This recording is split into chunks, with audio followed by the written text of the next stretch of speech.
Hello दोस्तों, आप कैसे हैं। मैं उम्मीद करता हूं कि आप लोग अच्छे होंगे। तो दोस्तों, आज हम लोग सब जो पिछले वीडियो में भारत की संपूर्ण जो नदियां के बारे में जो पढ़ा था, आज उन्हीं सभी नदियां से संबंधित आज 110 जो कि महत्वपूर्ण प्रश्न करेंगे। ठीक है, जो सभी एग्ज़ाम्स के लिए उपयोगी हैं। दोस्तों, यदि हमारे आप थ्योरी वाले क्लास को आप नहीं देखे हैं तो पहले आप उस थ्योरी वाले क्लास को देख लें। उसके बाद आप एमसीक्यू क्वेश्चंस को लगाएं तो आपके लिए काफ़ी ज़्यादा हेल्पफुल होगा। दोस्तों, जैसा कि आपको पता है कि 2025 में बहुत सारे एग्ज़ाम्स होने वाले हैं और इनसे इन टॉपिक से संबंधित बहुत सारे क्वेश्चंस एग्ज़ाम में पूछे जाते हैं। तो दोस्तों, चलिए क्लास को स्टार्ट करते हैं और इसमें पहला क्वेश्चन को देखते हैं। आप इसमें बताने का प्रयास कीजिएगा। यदि इसका आंसर पता है तो आप अपने साथ एक नोट पैड और पेन लेकर बैठ जाएं और अपने आंसर को काउंट करते जाएं, लिखते जाएं और अंतिम में आप चेक कर सकते हैं कि आपको इनमें से कितने सारे क्वेश्चंस के आंसर आपको मालूम है। तो चलिए दोस्तों, क्लास को स्टार्ट करते हैं और इसमें पहला क्वेश्चन को देखते हैं। यदि इसका आंसर आपको पता नहीं है तो मेरे साथ आप साथ साथ देखते चलें और आंसर देने का प्रयास करेंगे। चलिए दोस्तों, पहला क्वेश्चन आप देख सकते हैं। पहला क्वेश्चन है कि गंगा नदी उदाहरण है क्या है, तो आप इसको बताने का प्रयास करेंगे। ऑप्शन दे रहा है पूर्ववर्ती अपवाह का, अनुवर्ती अपवाह का या अनुक्रमवर्ती अपवाह का या फिर परवर्ती अपवाह का। तो आप इसका आंसर बताने का प्रयास करेंगे कि गंगा नदी जो है किस ओर बहती है। इस क्वेश्चन में पूछने का ये पूछा जा रहा है। ठीक है, कि गंगा नदी उदाहरण है। ठीक है, पूर्ववर्ती अपवाह का यानी कि पूर्व दिशा की ओर बहती है, या फिर अनुवर्ती अपवाह का, या फिर अनुक्रमवर्ती अपवाह का, या फिर परवर्ती अपवाह का। तो चलिए दोस्तों, इसका आप आंसर बताने का प्रयास करेंगे। देखिए दोस्तों, यहाँ पर गंगा नदी की बात हो रही है। ठीक है, तो मैंने आपको इसके बारे में बहुत अच्छा से मैं बताया था आपको। ठीक है, एक मैं थ्योरी वाली क्लास में बहुत अच्छे ढंग से बताने का प्रयास किया हूँ। ठीक है, गंगा नदी के बारे में। ठीक है, तो इस प्रकार से आप देख रहे हैं। ठीक है, कि गंगा नदी जो है हमारा किधर, तो पूरब की ओर बह रही है। ठीक है, तो आप इस प्रकार से आप जब इंडिया के मैप को आप डिवाइड करते हैं तो आपको पता चलता है कि किस ओर पूरब है और किस ओर पश्चिम है। ठीक है, तो इस प्रकार से आप देख सकते हैं कि गंगा नदी का जो है जो कि पूर्ववर्ती अपवाह हो रहा है। ठीक है, तो आप यहाँ पर पहला ऑप्शन को आप लगाकर निकल जाएंगे। ठीक है, तो इस प्रकार से आपका पहला क्वेश्चन कंप्लीट हो गया कि गंगा नदी उदाहरण किसकी है, तो पूर्ववर्ती अपवाह का। ठीक है, तो चलिए अगला क्वेश्चन को आप बताने का प्रयास कीजिएगा। देखिए दोस्तों, अगला क्वेश्चन आप देख सकते हैं। ठीक है, कि बांग्लादेश में गंगा नदी को पुकारा जाता है। ठीक है, तो बांग्लादेश में गंगा नदी को पुकारा जाता है किस नाम से। ऑप्शन है मेघना, उसके बाद है कि पद्मा, उसका बाद महागंगा या फिर भागीरथी। तो आप इसका आंसर बताने का प्रयास करेंगे। ठीक है दोस्तों, मैं एक एक नदी को मैं आपकी थ्योरी वाली क्लास में मैं आपको पढ़ाया हूँ। यदि हमारे थ्योरी वाली क्लास को आप नहीं देखे हैं तो पहले आप उस थ्योरी वाली क्लास को देख लें, उसके बाद आप इस क्वेश्चन को सॉल्व करें तो आपके लिए काफ़ी ज़्यादा हेल्पफुल होगा। तो चलिए इसको पहले बताइए कि बांग्लादेश में गंगा नदी को पुकारा जाता है किस नाम से। मेघना के नाम से, पद्मा के नाम से, महागंगा के नाम से या फिर भागीरथी के नाम से। ठीक है, तो आप इसका आंसर बताइए। देखिए दोस्तों, जैसा कि आप जानते हैं, ठीक है, कि मैं बताया हूँ कि गंगा जो है हरिद्वार में मैदानी भागों में प्रवेश करती है और झारखंड की सीमा पर स्थित जो कि राजमहल की पहाड़ी है। ठीक है, वहाँ के उत्तर से क्या होता है, प्रवाहित होती हुई जो है पश्चिम बंगाल और फरका नामक स्थान पर यह बांग्लादेश में प्रवेश कर जाती है। ठीक है, और इसे जो है वहाँ पर पद्मा के नाम से जाना जाता है। ठीक है, क्या पद्मा के नाम से जाना जाता है। ठीक है, तो आपको मैं इस थ्योरी वाले क्लास में बताया भी हूँ। ठीक है, तो चलिए इस प्रकार से आप जो है पद्मा लगा दीजिएगा। ठीक है, और जब दोनों का मिलन हो जाता है तो वहाँ पर क्या होता है, मेघना हो जाता है। ठीक है, तो इस प्रकार से आप वहाँ देखिएगा। ठीक है, चलिए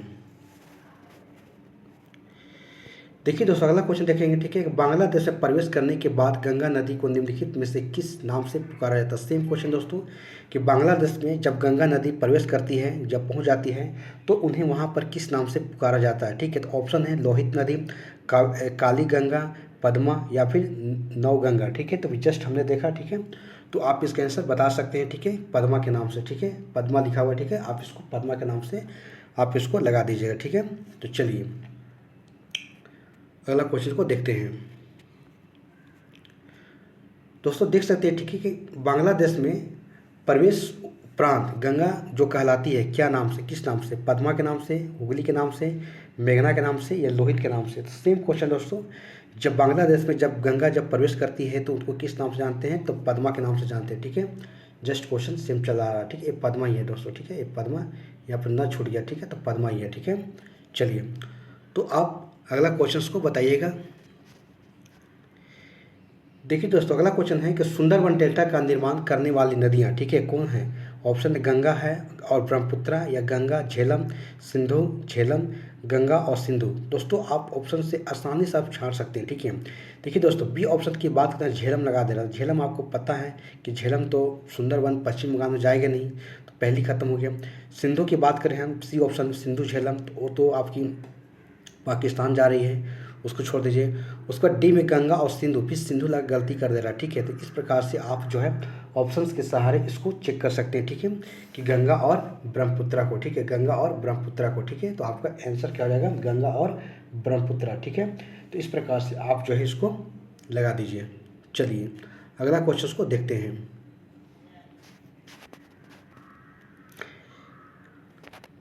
देखिए दोस्तों, अगला क्वेश्चन देख सकते हैं, ठीक है। क्वेश्चन है कि गंगा की जलोढ़ मृदा की गहराई भूमि सतह के नीचे लगभग कितनी है? यानी कि गंगा की जो जो जलोढ़ मृदा है, ठीक है, उसकी कितनी गहराई की भूमि तक जो है उसकी सतह में लगभग जो कि जलोढ़ मृदा है, ठीक है। आप देख सकते हैं ऑप्शन एक है 6000 मीटर तक होती है, या 600 मीटर तक होती है, या 800 मीटर तक होती है, या फिर 100 मीटर तक होती है। तो इसका आप आंसर बताने का प्रयास करेंगे, ठीक है। चलिए देखिए दोस्तों, अगर बात करें हम तो गंगा नदी की जलोढ़ मृदा की, ठीक है, तो यहाँ पर आप देख सकते हैं, ठीक है, कि एक कहा गया है, ठीक है, कि ओल्डहम के अनुसार, ठीक है, गंगा के जलोढ़ जो निक्षेपों की जो मोटाई है वो 4000 से लेकर 6000 मीटर तक है, ठीक है। लेकिन ग्लोनी के अनुसार बताया जाता है, ठीक है, कि 2000 मीटर तक है, ठीक है। तो इस प्रकार से आप जो है 4000 से 6000 के बीच में आप लगा सकते हैं कितना, तो 6000 मीटर आप यहाँ पर लगा सकते हैं, ठीक है, जो कि गंगा की जलोढ़ मृदा की गहराई जो भूमि के सतह के नीचे है, ठीक है। तो इस प्रकार से आप जो है लगा सकते हैं। तो चलिए अगला क्वेश्चन को देखते हैं। देखिए दोस्तों, अगला क्वेश्चन आप देखेंगे, ठीक है, कि मंदाकिनी नदी किस जल प्रवाह अथवा मुख्य नदी से संबंधित है, ठीक है। जो मंदाकिनी नदी है किस जल प्रवाह अथवा मुख्य नदी से संबंधित है, आप बताएंगे। ऑप्शन है अलकनंदा है, यमुना है, भागीरथी है, या फिर धौली गंगा है, ठीक है। तो आप इसका आंसर बताने का प्रयास करेंगे, ठीक है। दोस्तों मैं यहाँ पर आपको उत्तराखंड से संबंधित मैं आपको नदी बहुत अच्छे ढंग से मैं बताया हूँ थ्योरी वाले क्लास में, कि किस प्रकार से गंगा नदी जो कि हमारा उत्तराखंड के एक संतोपत ग्लेशियर है वहाँ से कैसे निकलती है। एक तरफ से जो कि विष्णु गंगा और धौली गंगा जब दोनों का मिलन होता है तो अलकनंदा बन जाती है, और वही अलकनंदा फिर आगे बढ़ते जाती है, और इस प्रकार से धीरे धीरे दोनों ओर से नदियाँ जो उनमें मिलते जाती है, और जिस स्थान पर मिलती है वहाँ उस जगह पर अलग अलग नामों से पुकारा जाता है, ठीक है। और अंतिम में जब देखे थे कि एक बद्रीनाथ से वहाँ देखे थे हम सब कि एक जो भागीरथी निकल के आ रही थी, और वह जब देवप्रयाग में मिलती है तो वहाँ जो है गंगा का निर्माण उनका हो जाता है, ठीक है। और उसके बाद आगे इसका नाम गंगा पड़ जाता है। तो दोस्तों यदि हमारे आप थ्योरी वाले क्लास में नहीं देखे हैं तो आप एक बार थ्योरी वाले क्लास को देख लें, क्योंकि मैं बहुत अच्छा से मैं इसको विस्तार से बताने का प्रयास किया हूँ। चलिए, तो फिलहाल के लिए आप 7 नंबर क्वेश्चन बताइए कि मंदाकिनी नदी किस जल प्रवाह अथवा मुख्य नदी से संबंधित है? अलकनंदा से, यमुना से, भागीरथी से, या फिर धौली गंगा से? तो आप इसका आंसर बताने का प्रयास करेंगे। देखिए दोस्तों, यहाँ पर बात हो रही है आप मंदाकिनी नदी की, ठीक है। तो मंदाकिनी नदी कर देखें हम तो चोराबाड़ी ताल से निकलती है, और यह सोनप्रयाग में काली गंगा से मिलती हुई आगे बढ़ती है, और बद्रीनाथ के दक्षिण में अगर बात करें हम तो रुद्रप्रयाग नामक स्थान पर यह अलकनंदा से मिल जाती है। तो दोस्तों इस चीज़ को मैं बहुत अच्छा से मैं बताया हूँ, ठीक है। तो आप इसको देख लीजिएगा, ठीक है, क्या आंसर होगा इसका? अलकनंदा हो जाएगा, ठीक है। तो चलिए अगला क्वेश्चन को देखते हैं। देखिए दोस्तों, अगला क्वेश्चन है कि पूर्वी जो कि धौली गंगा, ठीक है, एक देख सकते हैं, एक मिनट, कि पूर्वी धौली गंगा सहायक नदी किसकी? अलकनंदा की, काली नदी की, गोमती की, या शारदा नदी के, ठीक है। तो दोस्तों पूर्वी जो कि पूरब और से जो धौली गंगा आ रही है वो सहायक नदी किसकी? अलकनंदा की, काली नदी की, गोमती नदी की, या फिर शारदा नदी की? तो आप इसके आंसर बताने का प्रयास करेंगे, ठीक है। देखिए दोस्तों, अगर बात हो रही पूर्वी धौली गंगा की, ठीक है, तो आप देख सकते हैं कि पूर्वी धौली गंगा जो नदी है, ठीक है, एक काली नदी की सहायक नदी है, ठीक है। उसके बाद अगर आगे इसमें और भी अगर बातें करें हम, तो पूर्वी धौली गंगा के बारे में तो देख सकते हैं, ठीक है, कि काली नदी जो कि लिपुलेख दर्रे के पास निकलती है। आपको पता है कि लिपुलेख दर्रा जो कि आपको उत्तराखंड में है, ठीक है, के पास एक काला पानी से निकलती है। और इसकी अगर देखें हम तो बहुत सारे तमाम जो कि इनकी सहायक नदियाँ हैं, ठीक है। तो इस प्रकार से आप जो है इसके आंसर जो है काली नदी को लगा के आप निकल जाएंगे, ठीक है। चलिए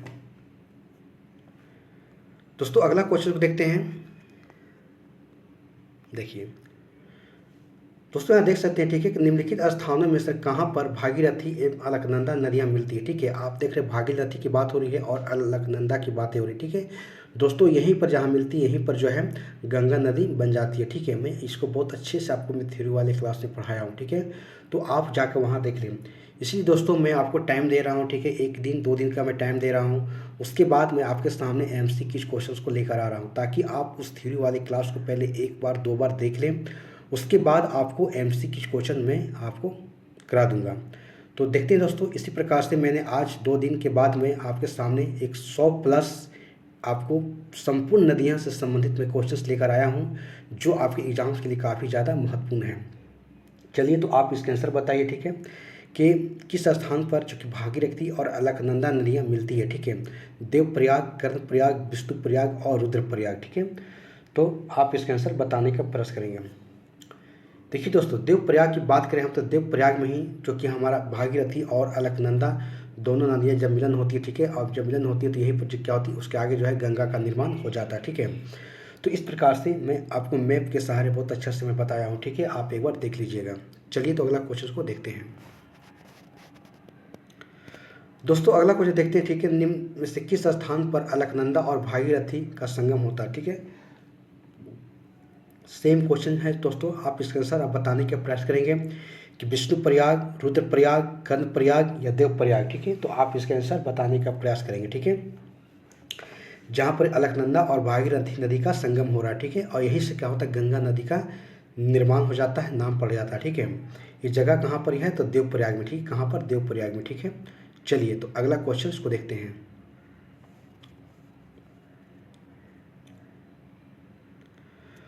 दोस्तों। यहाँ देख सकते हैं, ठीक है, कि निम्नलिखित नगरों में अलकनंदा एवं भागीरथी कहाँ मिलकर गंगा नदी बनती है। सेम क्वेश्चन दोस्तों, मैं बता रहा हूँ कि यही गंगा बन जाती है, ठीक है। तो हरिद्वार में, रुद्रप्रयाग में, ऋषिकेश में या फिर देवप्रयाग में, ठीक है। तो आप इसको बता सकते हैं, ठीक है, बहुत अच्छे ढंग से। तो देखिए दोस्तों, देवप्रयाग में जस्ट बार बार हम पढ़ते आ रहे हैं क्वेश्चन, पिछले देखिए भी क्वेश्चन में भी, कि देवप्रयाग एक जगह है जहाँ पर अलकनंदा और भागीरथी दोनों एक जगह मिलती है, तो यहीं पर जो है गंगा नदी बन जाती है, ठीक है। तो इस प्रकार से आप जो है देवप्रयाग आंसर लगा दीजिएगा। चलिए, तो अगला क्वेश्चन को देखते हैं। देखिए दोस्तों, अगला क्वेश्चन देखते हैं कि उस नदी का नाम बताइए जो केदारनाथ के रुद्रप्रयाग के मध्य में बहती है, ठीक है। तो आप देख सकते हैं ऑप्शन है भागीरथी, सरहू, अलकनंदा और मंदाकिनी, ठीक है। तो यहाँ पर क्या बोले, केदारनाथ, ठीक है। तो आप देख सकते हैं कि केदारनाथ से रुद्रप्रयाग के मध्य, केदारनाथ से रुद्रप्रयाग के मध्य बह रही है, ठीक है। तो कौन सा नदी बह रही है, तो आप इसके आंसर बताने का प्रयास करेंगे, ठीक है। तो आप देखेंगे ऑप्शन है भागीरथी, सरहू, अलकनंदा और मंदाकिनी। दोस्तों आपको ऐसे आपको समझ में नहीं आ रहा होगा शायद, अगर आप हमारे थ्योरी वाले क्लास को अगर आप नहीं देखे हैं तो आप देख लें, क्योंकि इन सारे जो नदियों हैं आप देख रहे हैं, आपको कभी भागीरथी आ जा रहा है, कभी अलकनंदा आ जा रहा है, मंदाकिनी आ रहा है, आपको अटपटा टाइप का लग रहा होगा। लेकिन अगर आप थ्योरी वाली क्लास में अगर आप देखे होंगे तो आपको बहुत अच्छा समझ में आ रहा हो, क्योंकि मैं उसी के आधार पर मैं सारे क्वेश्चंस में करा रहा हूँ, उससे बाहर आपका एक भी क्वेश्चन नहीं है, ठीक है। क्योंकि मैं जिस प्रकार से मैं नदी को मैं बताया हूँ वो बहुत अच्छे ढंग से मैं बताने का प्रयास किया हूँ दोस्तों, ठीक है। तो क्योंकि आपको यहाँ पर अटपटा टाइप का लगेगा, लेकिन आप पहले थ्योरी वाले क्लास को देख लें, आपसे रिक्वेस्ट है, उसके बाद इस क्वेश्चन को आप सॉल्व करें तो आपके लिए काफ़ी ज़्यादा हेल्पफुल होगा। तो क्योंकि यहाँ दोस्तों मेरे पास उतना समय नहीं है, क्योंकि 100 क्वेश्चन से एवब कराने हैं, तो मैं इसको अगर एक एक क्वेश्चंस को अगर मैं अच्छी ढंग से बताना शुरू करूँ तो उसमें काफ़ी लंबा जो कि हमारा वीडियो हो जाएगा। तो इसके लिए आपको पहले थ्योरी वाले क्लास को देख लीजिएगा, ठीक है। चलिए, तो उस नदी का नाम बताइए जो केदारनाथ से रुद्रप्रयाग के मध्य में बहती है। ठीक है, तो ऑप्शन है भागीरथी, सरहू, अलकनंदा और मंदाकिनी। तो आप इसके आंसर बताएंगे। ठीक है, तो देखिए दोस्तों, अगर भागीरथी की बात करें हम, ठीक है, आप देख सकते हैं भागीरथी, सरहू, अलकनंदा और मंदाकिनी की बातें हो रही है। ठीक है, तो दोस्तों यहाँ पर मंदाकिनी की बातें हो रही है। ठीक है, मंदाकिनी नदी जो है, जो केदारनाथ से रुद्रप्रयाग के मध्य में बहती है। ठीक है, तो इस प्रकार से आप इसके आंसर देखें मंदाकिनी। ठीक है, चलिए तो अगला क्वेश्चन को देखते हैं। दोस्तों अगला क्वेश्चन देखते हैं। ठीक है, देख सकते हैं निम्नलिखित में से किस नदी के तट पर बद्रीनाथ का प्रसिद्ध मंदिर जो कि स्थित है। ठीक है, आप देख सकते हैं कि निम्नलिखित में से किस नदी के तट पर बद्रीनाथ का प्रसिद्ध मंदिर स्थित है। ठीक है, तो आप देख सकते हैं ऑप्शन है। ठीक है, आप देख सकते हैं कि जो कि हमारा अलकनंदा है, मंदाकिनी है, भागीरथी है और गंगा है। तो दोस्तों इसका आप आंसर बताने का प्रयास करेंगे।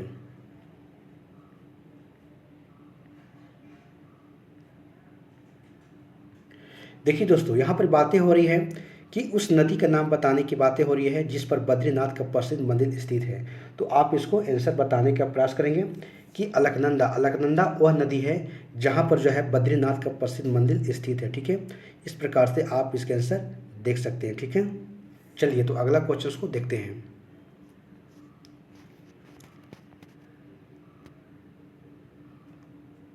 दोस्तों यहाँ देखेंगे भारत की सबसे जो कि बड़ी वह नदी कौन सी है। ठीक है, भारत की सबसे बड़ी वह नदी कौन सी है।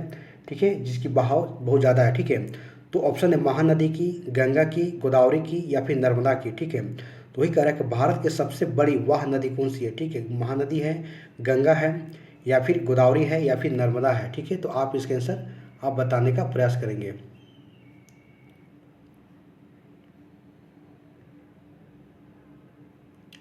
तो दोस्तों आप देख सकते हैं कि भारत के सबसे जो कि बड़ी वाह नदी है वो हमारी गंगा है। ठीक है, कौन है, तो गंगा है जो सबसे बड़ी वाह नदी है। ठीक है, आप यहाँ पर देख सकते हैं। चलिए तो अगला क्वेश्चन को देखते हैं। यहाँ पर 15 नंबर क्वेश्चन देख सकते हैं। ठीक है, कि भारत की सबसे लंबी नदी कौन सी है। ठीक है, तो ब्रह्मपुत्र है, गोदावरी है, गंगा है, सिंधु है। ठीक है, तो आप इसके आंसर बताने का प्रयास करेंगे। देखिए दोस्तों, अगर बातें हो रही है, ठीक है, तो अगर गंगा की बात करें हम, तो गंगा की अगर लंबाई अगर देखें हम तो हमारा 2525 किलोमीटर है। आप देख सकते हैं। ठीक है, तो इस प्रकार से आप जो है यहाँ पर गंगा आंसर लगाकर आप दीजिएगा। ठीक है, चलिए अगला क्वेश्चन को देखते हैं। दोस्तों यहाँ देख सकते हैं अगला क्वेश्चन है कि भागीरथी नदी निकलती है, ठीक है, कहाँ से। ठीक है, आप बताने का प्रयास करेंगे कि भागीरथी कहाँ से निकलती है। ठीक है, तो ऑप्शन है गौमुख से, तपोवन से, गंगोत्री से या फिर विष्णुप्रयाग से। ठीक है, तो आप आंसर बताने का प्रयास करेंगे। ठीक है, भागीरथी कहाँ से निकलती है। दोस्तों यहाँ पर देखिए कि भागीरथी कहाँ से निकलती है, तो आप इसका आंसर बताने का प्रयास करेंगे। देखिए दोस्तों, भागीरथी की बातें हो रही। ठीक है, तो आपको पता है, ठीक है, कि भागीरथी जो गंगोत्री से लगभग 18 किलोमीटर की दूर जो कि शिवलिंग शिखर के नीचे से गंगोत्री हिमनद के गौमुख से निकलती है। ठीक है, गंगोत्री जो हिमनद के गौमुख से निकलती है। ठीक है, तो इस प्रकार से आप जो है गौमुख लगाकर आंसर आप निकल जाइए। ठीक है, कि जो गंगोत्री के जो गौमुख से निकलती है कौन सा, भागीरथी नदी। ठीक है, तो इस चीज़ को आप यहाँ पर लगा दीजिएगा। चलिए तो अगला क्वेश्चन को देखते हैं।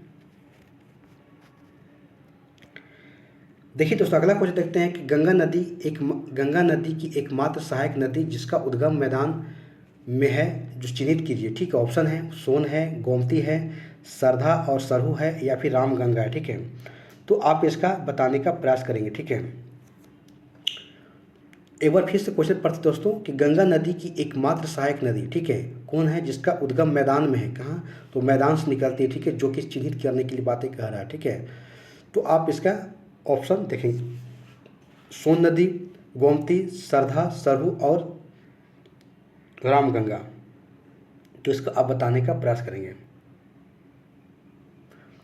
दोस्तों जैसा कि आप जानते हैं कि गोमती नदी का उद्गम क्षेत्र की बात करें हम तो ये जो है फुलहर झील, जो कि आप देख सकते हैं फुलहर झील जो कि गोमत ताल जगह है जहाँ से फुलहर झील है, जिससे जिला अगर बात करें पीलीभीत और उत्तर प्रदेश। ठीक है, जहाँ से जो है गंगा नदी की एकमात्र सहायक नदी है। ठीक है, जिसका उद्गम जो है मैदान में होता है। ठीक है, तो इस प्रकार से आप जो है गोमती को यहाँ पर लगा दीजिएगा आंसर, किसको, गोमती को। ठीक है, चलिए तो अगला क्वेश्चन को देखते हैं। तो यहाँ पर देखेंगे 18 नंबर क्वेश्चन, निम्नलिखित नदियों में से कौन एक यमुना की सहायक नदी नहीं है। ठीक है दोस्तों, यमुना की सहायक नदी नहीं है ऐसा बात कहा रहा। ठीक है, तो कौन सा नदी, ठीक है देखेंगे, जैसे कि बेतवा है, केन है, चंबल है और रामगंगा। ठीक है, तो आप इसको बताने का प्रयास करेंगे। दोस्तों मैं एक एक नदी को मैं बहुत अच्छा से मैं बताया हूँ कि जमुना नदी में कौन कौन सी नदियाँ किधर से आकर मिल रही है। ठीक है, तो आप एक बार मेरे थ्योरी वाले क्लास को जाकर देख लें तो आपको काफ़ी समझ में आ जाएगा। क्योंकि दोस्तों मैं जब ज्योग्राफी के क्लास में स्टार्ट किया था तो उसी टाइम में आपको मैं बताया था कि ज्योग्राफी पूरी तरीक़ा से आपको मैप पर आधारित है। यदि आपको मैप का ज्ञान है तो आप क्वेश्चंस को समझने में आपको काफ़ी आसानी होगा। तो उसी दिन मैं आपको बताने का प्रयास किया था कि आपके लिए मैप क्लास कितना इम्पोर्टेंट है। ठीक है, क्योंकि सारे नदी भी है, पर्वत भी है, दर्रा है, इन झील है, इन सारे के सारे दोस्तों आपको मैप पर ही आधारित है। क्योंकि ज्योग्राफी पूरा मैप पर ही आपको सिलेबस है। यदि ज्योग्राफी अगर आपको अच्छे से पढ़ना है तो आपको मैप का नॉलेज होना इम्पोर्टेंट है। फिर भी चलिए देखते हैं क्वेश्चंस को बताइए। ठीक है, कि निम्नलिखित नदियों में से कौन एक यमुना की सहायक नदी नहीं है। ठीक है, तो बेतवा, केन, चंबल और रामगंगा। ठीक है, देखिए दोस्तों रामगंगा की बात करें हम तो रामगंगा जो है हमारा जो इसकी यमुना की सहायक नदी नहीं है। बल्कि अगर बात करें दोस्तों चंबल, बेतवा और केन यमुना की ये सहायक नदियां हैं। ठीक है, तो इस प्रकार से आप जो है इसका आंसर लगा दीजिएगा। ठीक है, चलिए अगला क्वेश्चन को देखते हैं। देखिए दोस्तों अगला क्वेश्चन है, देख सकते हैं। ठीक है, 19 नंबर का है कि यमुना नदी का उद्गम स्थान कहाँ पर है। ठीक है, यमुना नदी का उद्गम स्थान कहाँ पर है। ऑप्शन देख सकते हैं। ठीक है, चौखंबा, नंदा देवी, बंदरपूछ या फिर नीलकंठ। तो ऑप्शन के अनुसार आप इसका आंसर देने का प्रयास करेंगे। ठीक है, कि यमुना नदी का उद्गम स्थल कहाँ पर है। ठीक है, चौखंबा, नंदा देवी, बंदरपूछ या फिर नीलकंठ। ठीक है, देखिए दोस्तों जैसा कि मैं आपको बताया था। ठीक है, कि यमुना नदी जो यमुनोत्री हिमनद के बंदरपूछ चोटी के पास से उद्गमित होती है। ठीक है, तो इस प्रकार से आप जो है बंदरपूछ यहाँ पर याद रखिएगा। ठीक है, चलिए तो अगला क्वेश्चन को देखते हैं हम लोग सब।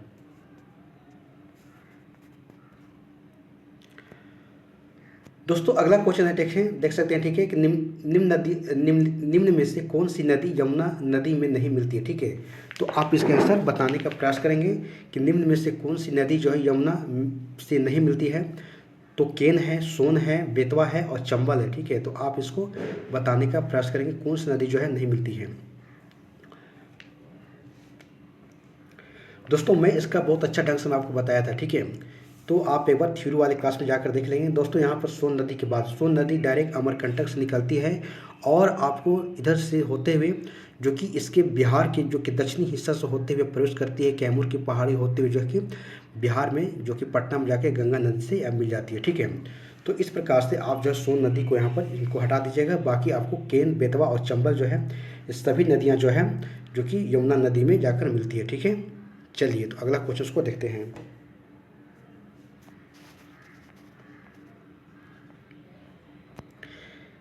देखिए दोस्तों अगला क्वेश्चन है कि निम्नलिखित में से कौन सी नदी जो चंबल नदी में नहीं मिलती है। ठीक है, क्षिप्रा है, बेतवा है, काली सिंध और पार्वती। ठीक है, तो आप इसका आंसर बताने का प्रयास करेंगे कि निम्नलिखित में से कौन सी नदी जो चंबल में नहीं मिलती है। ठीक है, चंबल में नहीं मिलती है क्षिप्रा, बेतवा, काली सिंध और पार्वती। तो आप इसका आंसर बताने का प्रयास करेंगे।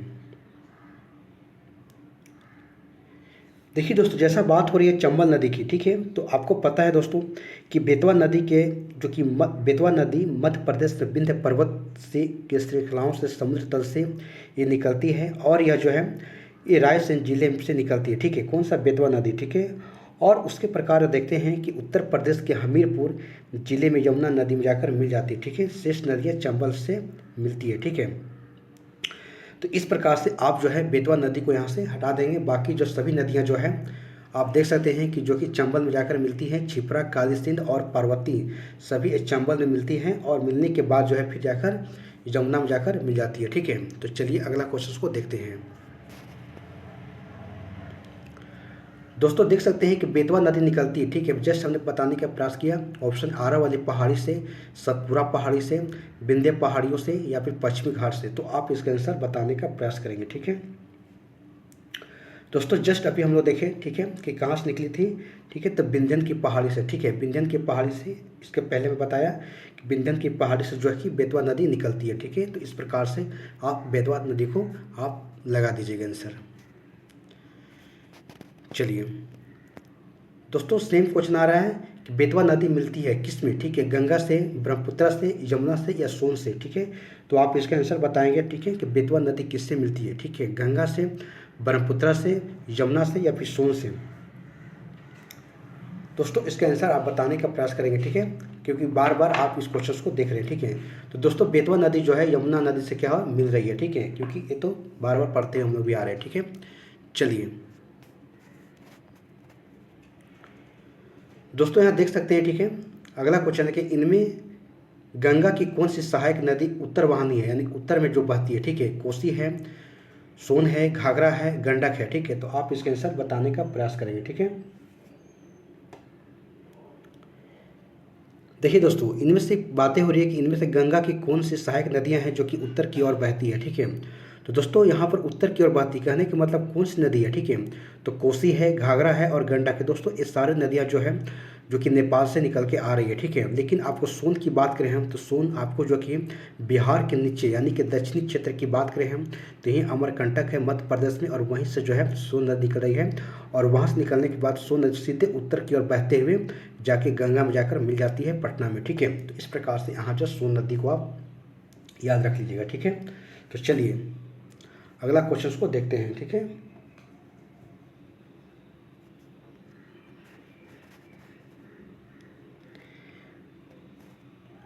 देखिए दोस्तों, अगला क्वेश्चन देख सकते हैं कि निम्नलिखित में से कौन सी नदी गंगा नदी में बाएं से नहीं मिलती है, ठीक है, यानी कि बाएं से नहीं मिलती है, ठीक है।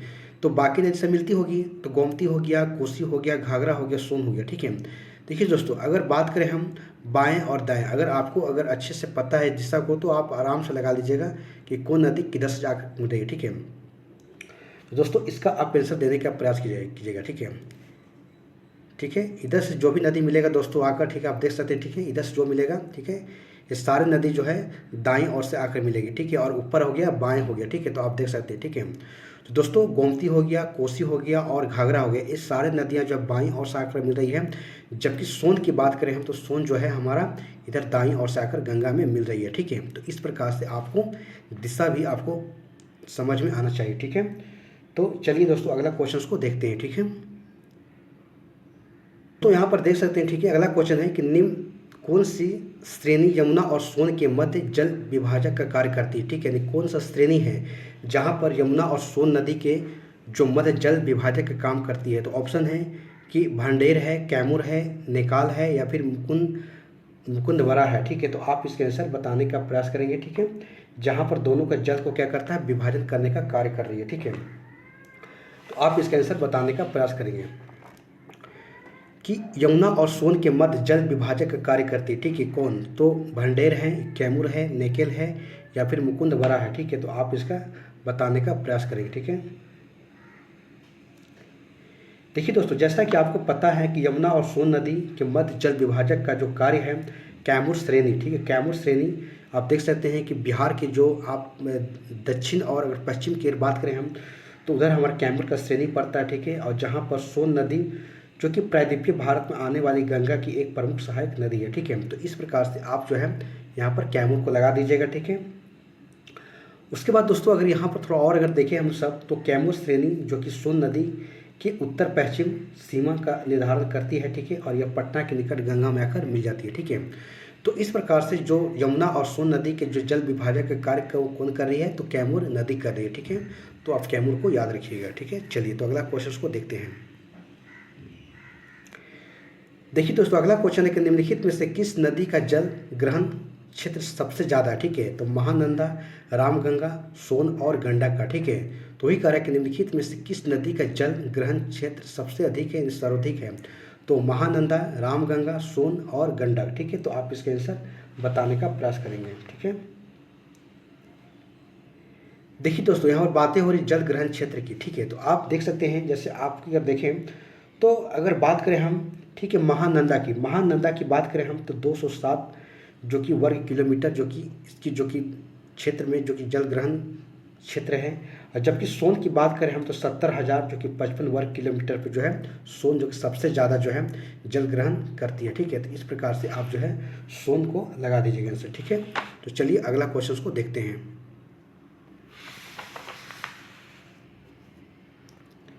दोस्तों यहाँ देख सकते हैं कि मोरीबंद डेल्टा, आप देख सकते हैं ऑप्शन क्वेश्चन है कि मोरीबंद डेल्टा निम्नलिखित में से किस डेल्टा का एक उप विभाग है। ठीक है, ऑप्शन है कृष्णा गोदावरी डेल्टा का, बंगाल डेल्टा का, महानदी डेल्टा का या फिर कावेरी डेल्टा का। ठीक है, तो मोरीबंद डेल्टा की बात हो रही है दोस्तों, तो आप इसका आंसर बताने का प्रयास करेंगे। देखिए दोस्तों, जैसा बातें हो रही है मोरीबंद जो कि डेल्टा का, ठीक है, तो जैसे कि देखते हैं दोस्तों कि दो हिमालय नदियां जैसे कि गंगा और ब्रह्मपुत्रा की बात करें हम, तो एक जो कि गैर हिमालय नदियां जो कि मेघना के साथ मिलकर विश्व के सबसे अगर अधिक जो कि विस्तृत डेल्टा का निर्माण करती है। ठीक है, जिसे हम सब Ganga Brahmaputra delta, Ganga delta, Sundarban delta या बंगाल डेल्टा के नाम से जानते हैं। ठीक है, तो इसी प्रकार दोस्तों हम सब यहाँ पर जो ऑप्शंस के अनुसार देखेंगे तो यहाँ पर क्या नाम हो जाएगा, बंगाल डेल्टा के नाम से। ठीक है, क्योंकि बहुत सारे नाम हैं तो इसमें क्या हो रहा है, बंगाल डेल्टा आप यहाँ पर याद रखेंगे। ठीक है, चलिए तो अगला क्वेश्चन को देखते हैं।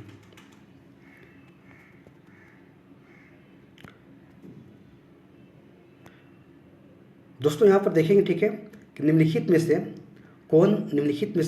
में से गंगा नदी घाटी का एक जो कि उप नदी है। ठीक है, यानी कि निम्नलिखित में से गंगा नदी घाटी का भाग कि कौन सी उप नदी है। ठीक है, यानी कौन सी है, तो ऑप्शन है शंख नदी है, दक्षिणी कोयल है, उत्तरी कोयल है, बराकर नदी है, इनमें से कोई नहीं या फिर एक से अधिक है। तो ऐसा बातें कही जा रही है। ठीक है, तो इसको आप बताने का प्रयास करेंगे। ठीक है,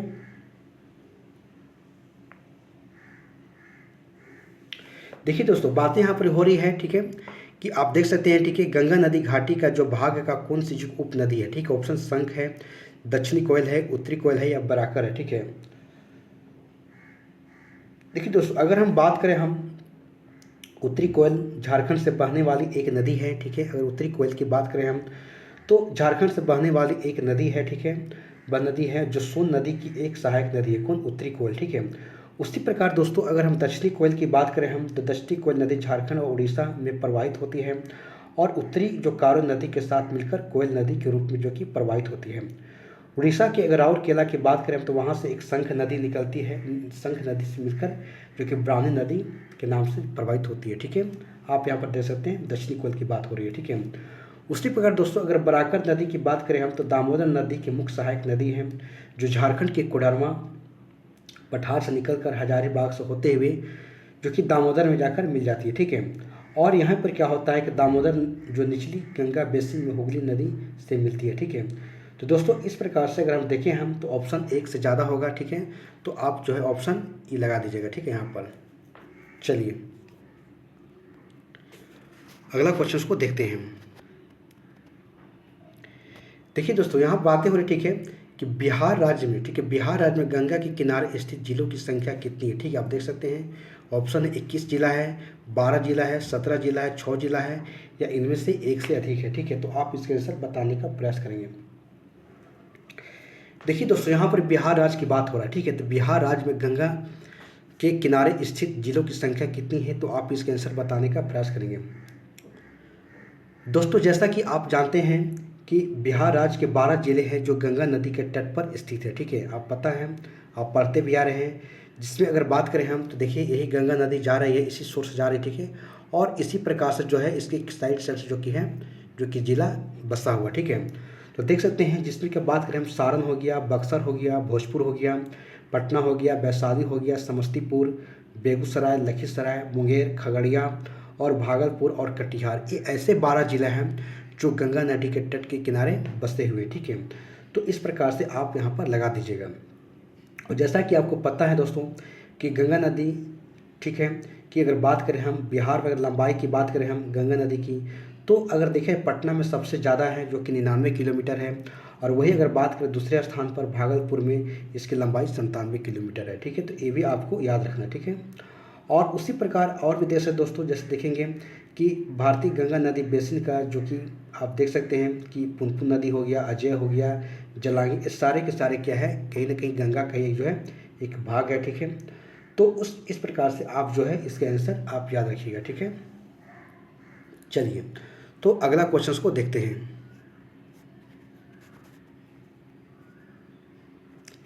देखिए दोस्तों बातें हो रही कि भारत में यरलुंग जंगपो नदी, देख सकते हैं क्वेश्चन है, एक मिनट, कि भारत में, ठीक है, भारत में यरलुंग जो कि जंगपो नदी को किस नाम से जाना जाता है? ठीक है, तो ऑप्शन है गंगा, ब्रह्मपुत्रा, सिंधु या फिर महानदी। तो आप इसका आंसर बताने का प्रयास करेंगे। ठीक है, कि भारत में यरलुंग जंगपो नदी को किस नाम से जाना जाता है? ठीक है, तो आप इसका आंसर बताने का प्रयास करेंगे। ठीक है, देखिए दोस्तों, अगर बातें हो रही है यरलुंग जंगपो नदी जो को भारत में किस नाम से जाने जाते हैं? ठीक है, तो यहाँ पर जो नाम है इसका ब्रह्मपुत्रा के नाम से जानते हैं। किसको? तो ब्रह्मपुत्रा के नाम से भारत में इसको जानते हैं। और आप जान सकते हैं, ठीक है, कि भारत में यरलुंग जांगपो नदी को ब्रह्मपुत्र नदी के नाम से जाना जाता है। ठीक है, क्योंकि ब्रह्मपुत्र नदी जो है तिब्बत से निकल के आ रही है और वहाँ उसका नाम सांगपो होता है और दिहांग के नाम से अरुणाचल प्रदेश में प्रवेश कर जाता है। ठीक है, इस प्रकार से आप नाम याद रखिएगा। ठीक है, तो चलिए अगर भारत में यरलुंग जांगपो नदी को ब्रह्मपुत्र नदी के नाम से जाना जाता है, बिल्कुल सही है। तिब्बत में मानसरोवर झील के पास जिस नदी का स्रोत है वह कौन सी नदी है? ऑप्शन है ब्रह्मपुत्रा है, सिंधु है, सतलज है या इनमें से सभी है। तो आप इसका आंसर बताने का प्रयास करेंगे दोस्तों। देखिए दोस्तों, जैसा कि आपको पता है कि तिब्बत में जो कि वहाँ पर आप देखे हैं कि यहाँ पर सिंधु, सतलज और ब्रह्मपुत्रा SSB आप समझ सकते हैं कि सिंधु हो गया, सतलज हो गया और ब्रह्मपुत्रा, ये तीनों नदियाँ जो है, ठीक है, आप तीनों नदियाँ जो है जो आपको यहाँ से निकल रही है। ठीक है, तिब्बत के मानसरोवर झील के पास से नदी निकल रही है। ठीक है, तो आप इस तीनों को आप याद रखिएगा। ठीक है, चलिए तो अगला क्वेश्चन को देखते हैं। इस प्रकार से आप जो है 33 नंबर के क्वेश्चन को बताएंगे कि मानस नदी किस नदी की उपनदी है? ठीक है, गोदावरी की, महानदी की, कृष्णा की या फिर ब्रह्मपुत्रा की। तो आप इसका आंसर बताएंगे कि मानस नदी किसकी जो है एक उपनदी है। ठीक है, तो आप इसका आंसर बताएंगे। फर्स्ट बताइए दोस्तों। देखिए दोस्तों, जैसा कि आपको पता है कि मानस नदी जो है ब्रह्मपुत्रा की एक सहायक नदी है। ठीक है, ब्रह्मपुत्रा की सहायक नदी है। दोस्तों, जैसा कि आपको मैं बता रहा हूं कि एक ही वीडियो में आपके कम से कम संपूर्ण भारत की नदियां को एक साथ में क्वेश्चंस आपको मैं करा रहा हूं। इससे बाहर आपको एक भी क्वेश्चंस आपको नहीं आने वाले हैं। ठीक है, आपको जो मैं इस वीडियो में करा रहा हूं, जो मैं आपको थ्योरी वाले क्वेश्चंस थ्योरी वाले में वीडियो में पढ़ाया हूं, और यदि आप थ्योरी वाले वीडियो और MCQ क्वेश्चंस को कर लेते हैं हर एक टॉपिक को, जैसे मैं आपको एक सीरीज के आधार पर मैं करा रहा हूँ, theory plus MCQ question, theory plus MCQ question. तो दोस्तों, अगर इस प्रकार से आप मेरे साथ आप लग कर लेते हैं तो आपको किसी भी एग्ज़ाम्स के लिए मैं आपको दावा करता हूँ कि आपका एग्ज़ाम्स कहीं नहीं रुकने वाले हैं, चाहे कोई भी एग्ज़ाम्स हो। ठीक है, चाहे ग्रुप डी से लेकर IAS तक किसी भी एग्ज़ाम्स को आप दीजिए, आपको 100% आपका क्वेश्चंस आप वहाँ पर टेली करके आएंगे मेरे नोट से और जो मैं आपको MCQ क्वेश्चन करा रहा हूँ उससे। चलिए तो अगला क्वेश्चन को देखते हैं दोस्तों। यहाँ पर देखिए, ठीक है, अगला क्वेश्चन है कि ब्रह्मपुत्र नदी तिब्बत में किस नाम से जानी जाती है? ठीक है, ब्रह्मपुत्र नदी को तिब्बत में किस नाम से जानी जाती है? ठीक, ऑप्शन है पद्मा, चक मुंडुंग या हिमजुंग या फिर सांगपो। ठीक है, तो आप इसका जल्दी से आंसर बताएंगे। ठीक है, कि किस नाम से जो कि ब्रह्मपुत्र नदी को तिब्बत में जाना जाता है? तो दोस्तों, जैसा कि आपको पता है कि सांगपो के नाम से जो कि तिब्बत में जाना जाता है, और जैसे ही अरुणाचल प्रदेश में जब एंट्री लेती है तो वहाँ पर जो है इसको दिहांग के नाम से जाना जाता है। बाकी आगे इसका जो है और नाम चेंज हो जाती है। ठीक है, फिर ब्रह्मपुत्रा हो जाता है। ठीक है, तो इस प्रकार से आप देख सकते हैं। ठीक है, चलिए अगला क्वेश्चन को देखते हैं। देखिए दोस्तों, अगला क्वेश्चन देख सकते हैं। ठीक है, कि ब्रह्मपुत्र नदी का जो बहाव क्षेत्र है तिब्बत, बांग्लादेश, भारत, चीन, बांग्लादेश या भारत, पाकिस्तान, बांग्लादेश, सिक्किम या बांग्लादेश, पश्चिम बंगाल, भूटान और नेपाल। तो आप इसका आंसर बताने के प्रयास करेंगे। ठीक है, कि ब्रह्मपुत्र नदी का जो कि बहाव क्षेत्र कहाँ कहाँ पर है? ठीक है, देखिए दोस्तों, जैसा कि आपको पता है कि ब्रह्मपुत्र नदी का जो बहाव क्षेत्र तिब्बत, चीन और बांग्लादेश और भारत में है। ठीक है, इस प्रकार से जो है आप तिब्बत, बांग्लादेश और हमारा भारत को आप यहाँ से लगा दीजिएगा। ठीक है, चलिए तो अगला क्वेश्चन को देखते हैं।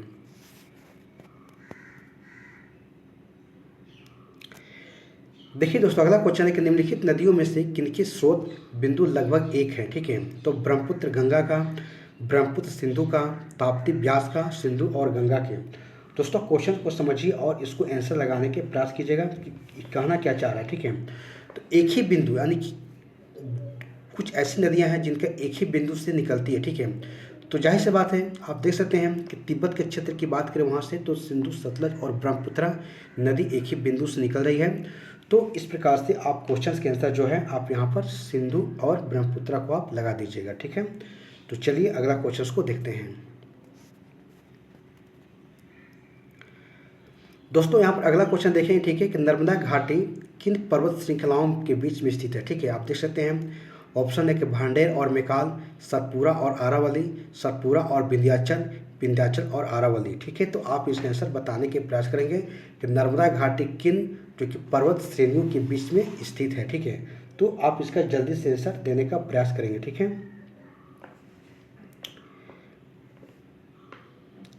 देखिए दोस्तों, जैसा कि आपको पता है कि नर्मदा घाटी जो है हमारा सतपुरा और विंध्याचल पर्वत है, इन दोनों पर्वतों के बीच में जो कि है जो कि नर्मदा घाटी जो है स्थित है, ठीक है। तो इस प्रकार से आप जो है सतपुरा और विंध्याचल पर्वत के यहाँ से आप यहाँ लगा दीजिएगा आंसर, ठीक है। तो चलिए अगला क्वेश्चन को देखते हैं।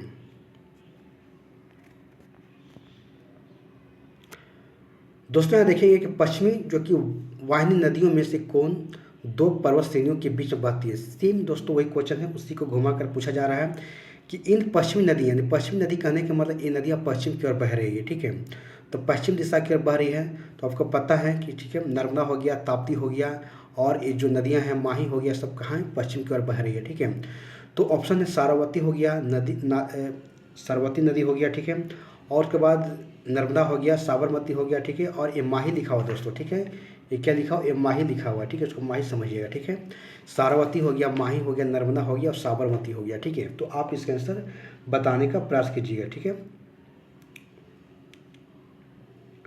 तो दोस्तों जैसा कि आपको पता है कि नर्मदा नदी जो कि पश्चिम की ओर बहती है, ठीक है, तो इसको आप जो है नर्मदा को आंसर लगा दीजिएगा, ठीक है। तो चलिए अगला क्वेश्चन को देखते हैं। देखिए दोस्तों अगला क्वेश्चन है कि कौन सी नदी रिफ्ट घाटी या भ्रंश घाटी जो कि फोल्ट थ्रोट से होकर बहती है, ठीक है। तो नर्मदा है, गंगा है, ब्रह्मपुत्रा है और कृष्णा है, ठीक है। तो आप इसका आंसर बताएंगे कि इनमें से कौन सी नदियां हैं जो कि रिफ्ट घाटी से होकर बहती है, ठीक है। तो आप इसका आंसर लगाने का प्रयास करेंगे, ठीक है। चलिए देखिए दोस्तों, जो नदियाँ रिफ्ट घाटी से होकर बहेगी वो कभी डेल्टा का निर्माण नहीं करेगी, क्योंकि इनकी इतनी ज़्यादा स्पीड होती है कि ये नदियाँ जैसे ही जो कि समुद्र के मुहाना पर पहुंचती है तो अपने साथ जो भी लेकर आती है तो वो सारे क्या है काफ़ी स्पीड के साथ नदी में जाकर जो कि समुद्र में जाकर बहा देती है। इस कारण से जो है ये नदियाँ डेल्टा का निर्माण नहीं करती है। बस इतना समझना है कि जो पश्चिम की ओर जो अरब सागर में जाकर जो नदियाँ मिल रही है वो कभी डेल्टा का निर्माण नहीं करती है, यानी कि पूर्व साइड में जो कि बंगाल की खाड़ी में जो नदियाँ जाकर गिर रही है वही नदियाँ जो है कि डेल्टा का निर्माण करती है। तो चल दोस्तों इसका आप आंसर बताएंगे, ठीक है, कि कौन सी नदी जो रिफ्ट घाटी से होकर बहती है जो कि भ्रंश द्रोणी से बहती है, नर्मदा, गंगा, कृष्णा और गोदावरी। तो दोस्तों जब मैं इतना बता दिया तो आपको आंसर ऑटोमेटिक पता चल गया होगा, ठीक है। तो आप नर्मदा को लगा दीजिएगा। बाकी गंगा, ब्रह्मपुत्र, कृष्णा इस सब पूर्व की ओर बहने वाली नदियाँ हैं और सारे के सारे जाके जो कि हमारा बंगाल खाड़ी में गिर जाती हैं। तो इन सारे जो हैं जो आप देख सकते हैं, ठीक है, कि ये सारे नदियाँ इधर जाके गिर रहे हैं, ठीक है। और एक नदी नर्मदा जो है आपको अरब सागर में जाकर गिर रही है। चलिए तो जो डेल्टा का निर्माण नहीं कर रही है। चलिए तो अगला क्वेश्चन को देखते हैं।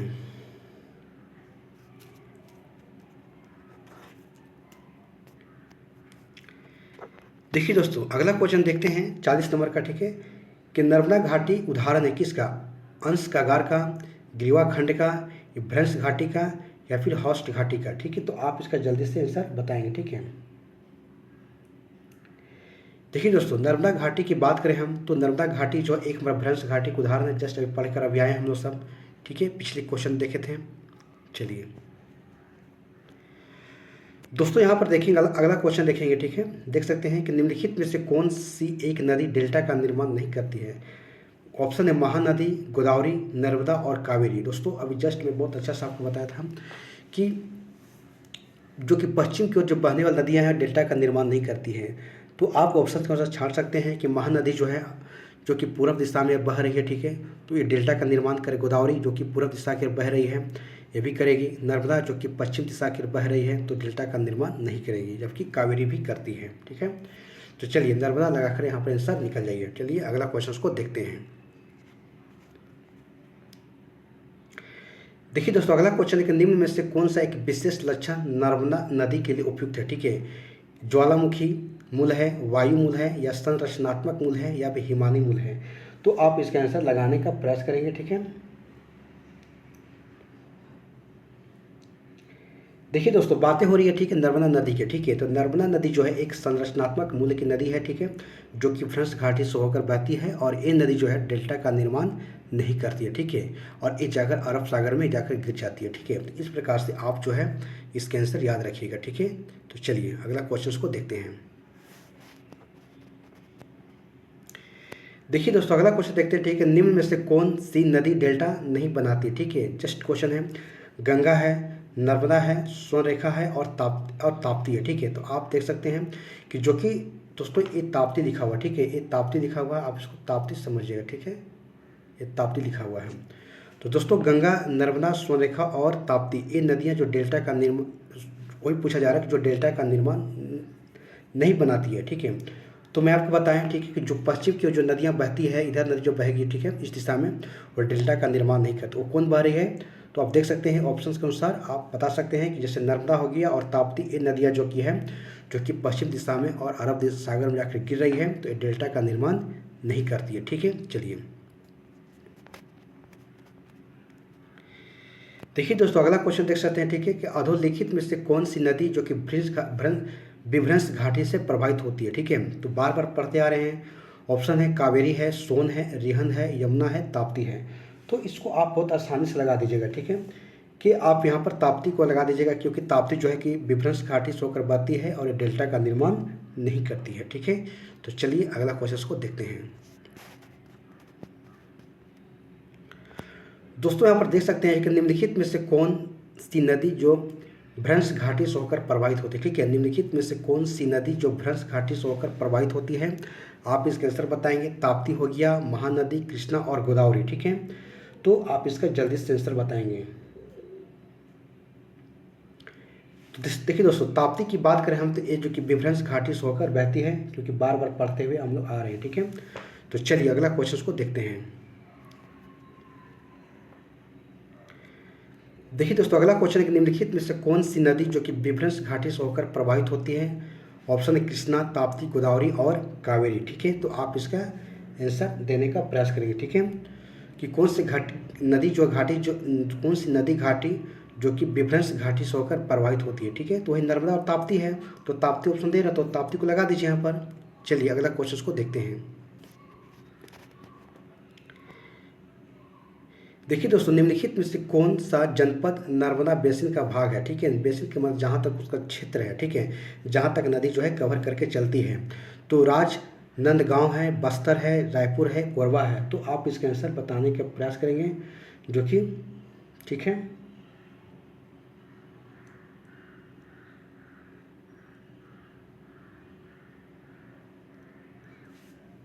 तो देखिए दोस्तों, अगर बातें हो रही है छत्तीसगढ़ की एक जगह है जिसका नाम है राजनांदगांव, ठीक है। तो यहीं पर क्या होता है, नदी जो है इसका एक भाग है, ठीक है, बाकी का जो भाग यहाँ पर नहीं है, ठीक है। तो इस प्रकार से राजनांदगांव को यहाँ पर लगा दीजिएगा, ठीक है। तो चलिए अगला क्वेश्चन को देखते हैं। चलिए दोस्तों देखेंगे, सोन नर्मदा और महानदी निकलती कहाँ से। पलामू पहाड़ी से, पूर्वी घाट से, अमरकंटक से, फिर आरावली से। तो दोस्तों आप इसका लगाने का प्रयास करेंगे। ये बहुत अच्छा क्वेश्चन है, मैं आपको बताया था बहुत अच्छा से, ठीक है, कि सोन, नर्मदा और महानदी, ठीक है, यानी कि जैसे कि नर्मदा हो गया, ताप्ती हो गया, सोन हो गया और महानदी, ये 4 नदी का आप नाम याद रखिएगा, जो कि नदियाँ निकलती है कहाँ से। तो आप इसके आंसर बताइएगा साथ में। देखिए दोस्तों, अगर बात करें हम नर्मदा, ताप्ती, सोन और महानदी, देखिए महानदी, ये सारी नदियाँ जो है अमरकंटक से निकलती है। तो आप जो है नाम अमरकंटक याद रखिएगा, ठीक है, कि यहाँ से जो सभी नदियाँ निकल रही है, ठीक है। तो चलिए अगला क्वेश्चन को देखते हैं। आइए दोस्तों, देख सकते हैं कि अमरकंटक से कौन सी नदी उद्गम होती है, ठीक है। दामोदर, नर्मदा, महानदी, ताप्ती, ठीक है। तो नर्मदा, महानदी, ताप्ती, ठीक है। तो इस प्रकार से आप इसका देखेंगे, ठीक है, कि कौन सी नदी जो कि है निकल रही है, ठीक है, अमरकंटक से। देखिए दोस्तों, अगर अमरकंटक से बात करें हम, तो नर्मदा भी निकल रही है, महानदी भी निकल रही है, ताप्ती भी निकल रही है। तो यहाँ पर जो है नहीं हो रही है, ठीक है। तो दोस्तों यहाँ पर जो है, यहाँ पर ऑप्शन में यहाँ पर नहीं होना चाहिए, ठीक है, कि जो नहीं है, ठीक है। तो नहीं में कौन सा नहीं हो जाएगा आपको यहाँ पर? दामोदर। दामोदर जो है यहाँ पर नहीं होगा। बाकी 3 नदियाँ जो कि है नर्मदा, महानदी और ताप्ती, ये 3 नदियाँ जो कि है अमरकंटक से निकल रही है। ठीक है, तो चलिए अगला क्वेश्चन को देखते हैं।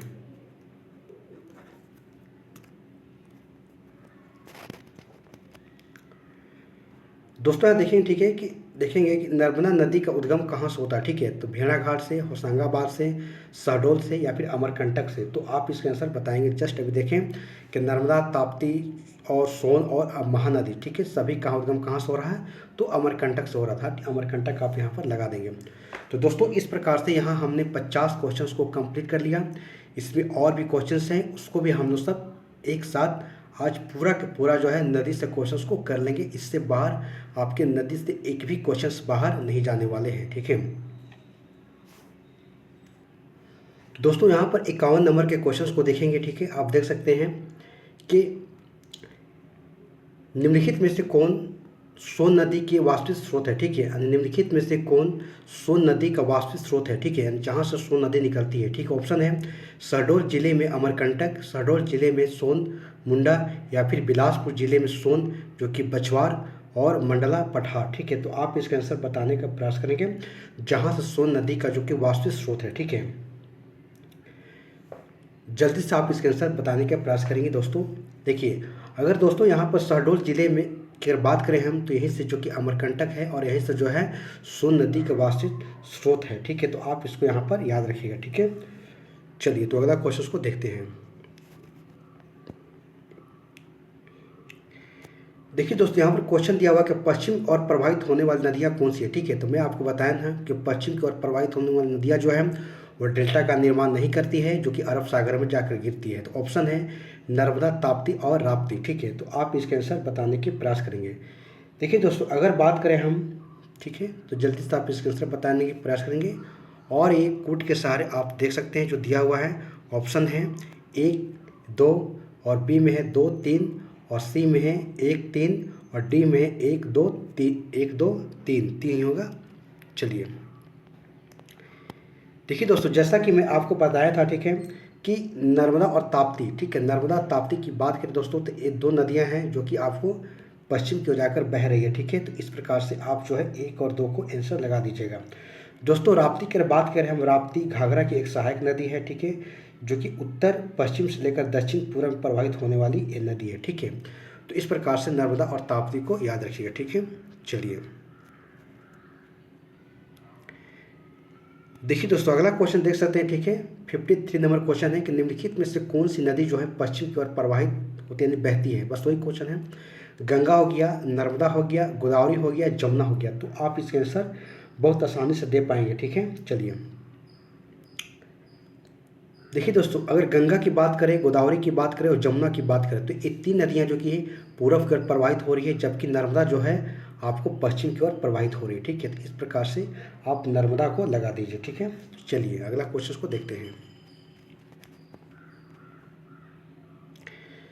देखिए दोस्तों, अगला क्वेश्चन है कि भारत की निम्नलिखित नदियों में कौन पश्चिम घाट नहीं बहती, यानी कि पश्चिम की ओर नहीं बहती है, ऐसा बात कही जा रही है।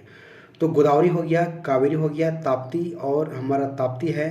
ठीक है, और एक और नदी दे रहा है कम्बाम। ठीक है, तो आप बताएंगे। ठीक है, जो कि पश्चिम घाट में नहीं बहती है। तो दोस्तों जैसा कि आपको पता है, मैं आपको बताया भी था। ठीक है, आप देखे भी थे। ठीक है, कि जैसे गोदावरी की बात करें हम, तो गोदावरी हमारा जो कि पूरब की ओर बहती है। कावेरी की बात करें हम, तो अभी पूरब की ओर बहती है।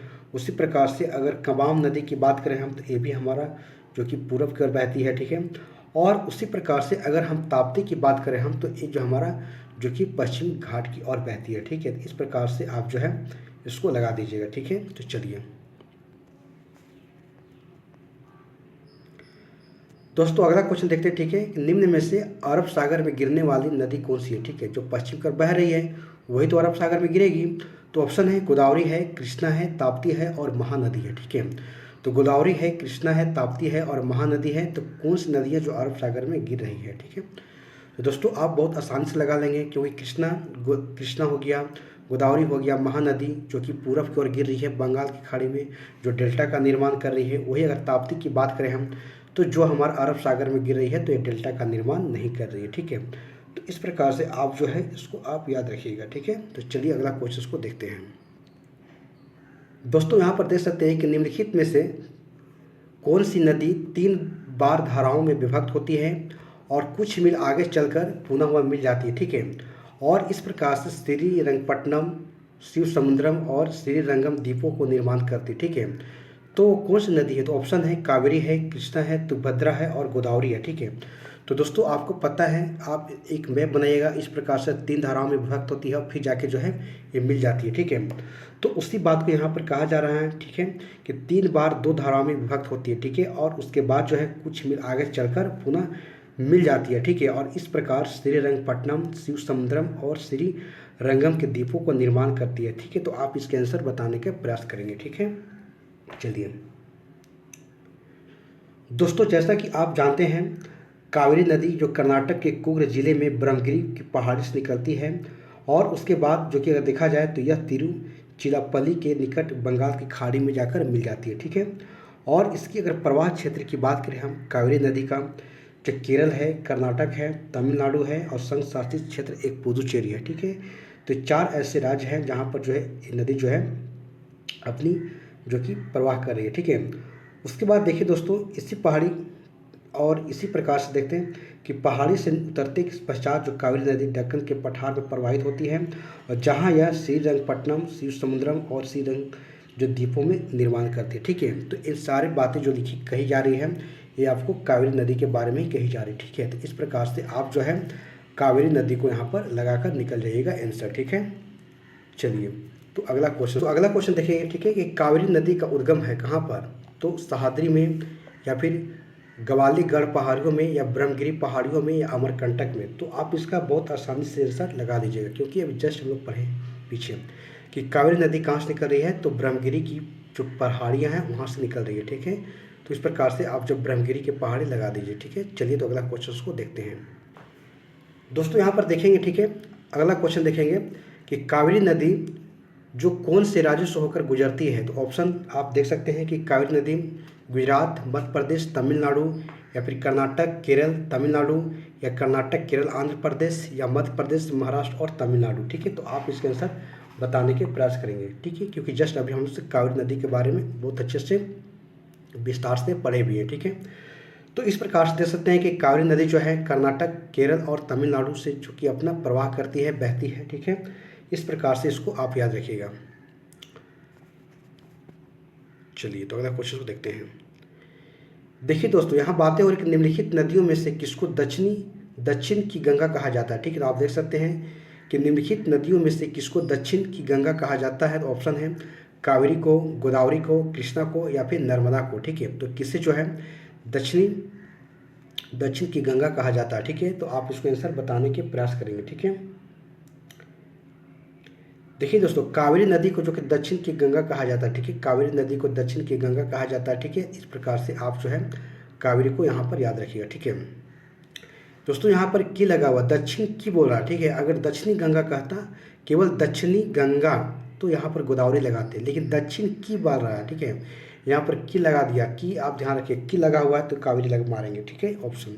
चलिए कि कृष्णा नदी जल विवाद है किनके बीच में? कर्नाटक एवं महाराष्ट्र के बीच में, आंध्र प्रदेश तमिलनाडु राज्यों के मध्य में, या कर्नाटक एवं आंध्र प्रदेश के बीच में, या आंध्र प्रदेश और महाराष्ट्र के बीच में, ठीक है। तो कृष्णा नदी जल विवाद किसके बीच में है? तो आप इसको बताने के प्रयास करेंगे। देखिए दोस्तों, अगर बात करें कृष्णा नदी की, ठीक है, तो कृष्णा नदी की बात करें हम तो जल का जो विवाद है आंध्र प्रदेश, कर्नाटक और महाराष्ट्र के बीच में, ठीक है। तो आंध्र प्रदेश, कर्नाटक और महाराष्ट्र के बीच में, ठीक है। यानी कि यहाँ पर देख सकते हैं कि आंध्र प्रदेश भी है, कर्नाटक यानी कर्नाटक भी है, महाराष्ट्र भी है और आंध्र प्रदेश भी है, ठीक है। इस प्रकार से यहाँ तीनों के बीच में, ठीक है, बना हुआ है, ठीक है। तो आप इसको ऑप्शंस में देख सकते हैं, ठीक है, कि आपका ऑप्शंस में ए में भी दिया हुआ है, बी में भी और डी में भी दिया हुआ है। तो इस प्रकार से आप जो मल्टीपल यहाँ पर आंसर दिए हुए, लेकिन आपको इतना ध्यान रखना है कि कर्नाटक, महाराष्ट्र और आंध्र प्रदेश, ठीक है। चलिए तो अगला क्वेश्चन को देखते हैं। क्वेश्चन देखें, ठीक है, कि हाल में ही निम्नलिखित नदियों में से किनको जोड़ने का कार्य किया जा रहा है, ठीक है। आप देख सकते हैं तो कावेरी और तुंगभद्रा को, गोदावरी और कृष्णा को, महानदी और सोन को, या नर्मदा और ताप्ती को। तो किसको जोड़ने का कार्य किया जा रहा है? तो आप इसके आंसर बताने के प्रयास करेंगे, ठीक है। देखिए दोस्तों, बात हो रहा है यहाँ पर कृष्णा और गोदावरी की, तो इन नदियों को आपस में जोड़ने की बातें की जा रही है, ठीक है। तो इस प्रकार से आप जो है कृष्णा और गोदावरी को यहाँ पर याद रखिएगा, ठीक है।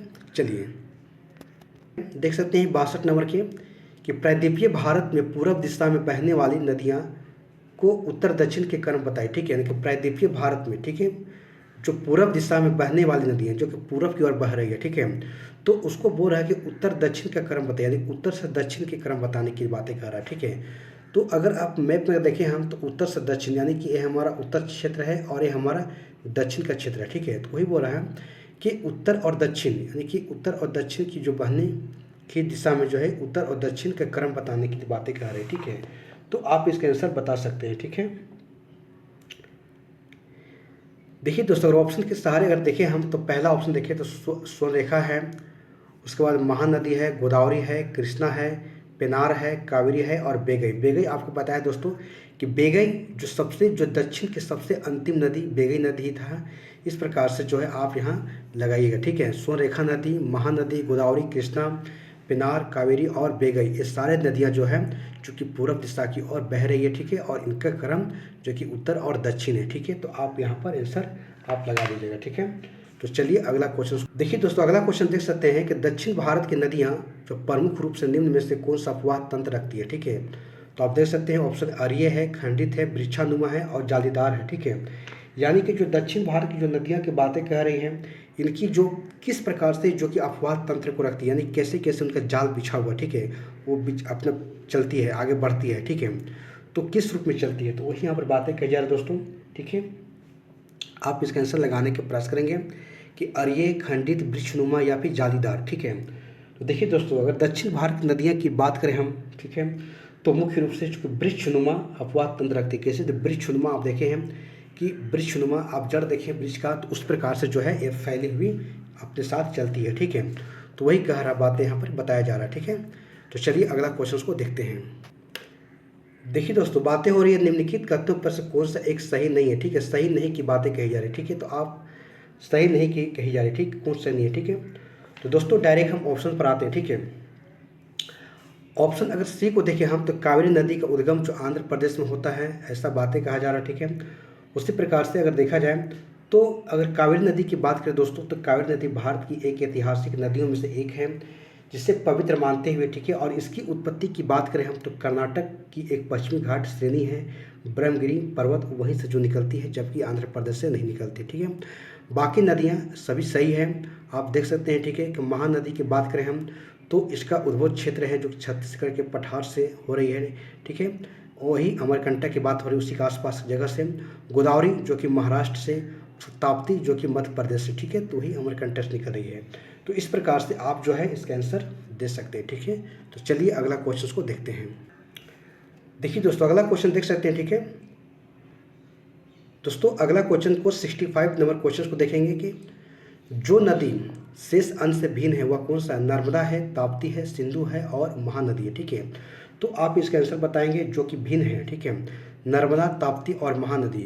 दोस्तों अगर हम यहाँ पर देखें, ठीक है, तो आप ऑप्शन के अनुसार इनका सही करने का प्रयास करेंगे, ठीक है। देखिए दोस्तों, अगर बात करें हम नर्मदा, ताप्ती और सिंधु की, ठीक है, तो ये नदियाँ अगर हम देखें, तो ये नदियाँ जो कि हमारा जो कि पश्चिम की ओर बह रही है, ठीक है। और उसी प्रकार से महानदी की बात करें हम, तो हमारा पूर्व दिशा की ओर बह रही है। लेकिन यहाँ पर दोस्तों नर्मदा, ताप्ती और महानदी की बात करें हम, तो ये जो है अमरकंटक से भी तो निकल रही है। तो ये भी हमारा अगर तीनों को अगर एक साथ रखते हैं तो हमारा सिंधु यहाँ पर अलग हो जाएगा, ठीक है। लेकिन अगर सिंधु को साथ में अगर नर्मदा, ताप्ती और सिंधु के साथ रखेंगे, क्योंकि ये पश्चिम की ओर नदियाँ बह रही है, तो हमारा महानदी यहाँ पर अलग हो जाएगा। तो इस प्रकार से क्वेश्चंस को आप अपने स्तर से समझ लीजिएगा, क्योंकि ऑप्शंस एग्जाम में कैसा आपको देगा उसके अकॉर्डिंग आप वहाँ पर लगाना पड़ेगा, ठीक है। चलिए ऐसे तो आप देख सकते हैं कि यहाँ पर सिंधु को आप अलग कर सकते हैं, क्योंकि सिंधु नदी जो है हमारा जो कि हमारा जो कि वो निकल रही है तिब्बत से, मानसरोवर झील से और जम्मू कश्मीर होते हुए जो कि ये पाकिस्तान की ओर चली जा रही है। जबकि नर्मदा, ताप्ती और महानदी की बात करें, जो कि हमारा भारत के क्षेत्र से निकल रही है, अमरकंटक से ही निकल रही है, ठीक है। तो इस प्रकार से आप इसको आंसर आप अपने अनुसार तय कर लीजिएगा एग्जाम में ऑप्शंस के अनुसार, ठीक है। तो चलिए अगला क्वेश्चन को देखते हैं। देखिए दोस्तों, अगला क्वेश्चन है कि निम्नलिखित में से कौन सी नदी जो कि एस सेंचुरी नहीं बनाती है। ठीक है, तो दोस्तों यहाँ पर एस सेंचुरी कहने का मतलब होती है कि जो डेल्टा डेल्टा की यहाँ बातें हो रही कि एस सेंचुरी, एस सेंचुरी के मतलब होता है वही नदियाँ बनाती है जो कि पश्चिम की ओर बहती है, जो कि अरब सागर में जाती है, वही एस सेंचुरी बनाती है। ठीक है, तो अगर बात करें नर्मदा की, ताप्ती की और महानदी की, ठीक है दोस्तों, नर्मदा ताप्ती की अगर बात करें हम, तो नर्मदा ताप्ती जो है एस सेंचुरी का तो निर्माण करती है, जबकि महानदी हमारा एस सेंचुरी का निर्माण यहाँ पर नहीं करती है, जबकि मांडवी नदी भी एस सेंचुरी का निर्माण करती है। ठीक है, तो इस प्रकार की आप देख सकते हैं कि महानदी जो कि आपको बंगाल की खाड़ी में जाकर गिर रही है, डेल्टा का निर्माण कर रही है। ठीक है, चलिए तो अगला क्वेश्चन को देखते हैं। देखिए दोस्तों, अगला क्वेश्चन बातें कह रहा है, ठीक है, कि निम्नलिखित जो भारतीय नदियों में से कौन एस सेंचुरी बनाती है। ठीक है, एस सेंचुरी जो कि अरब सागर में गिरने वाली नदियाँ ही एस सेंचुरी का निर्माण करती है। ठीक है, तो ऑप्शन के अनुसार देखेंगे कावेरी, गोदावरी, ताप्ती और महानदी। ठीक है, तो आप इसको आंसर लगाने का प्रयास करेंगे। ठीक है, जो कि एस सेंचुरी बनाती है। ठीक है, तो देखिए दोस्तों, पश्चिम की ओर बहने वाली नदियाँ एक ही यहाँ पर आपको देखने को मिल रही है, वो आपका ताप्ती है, तो ताप्ती यहाँ पर आप लगा दीजिए, आंसर आपका सही हो जाएगा। ठीक है, तो चलिए अगला क्वेश्चन को देखते हैं।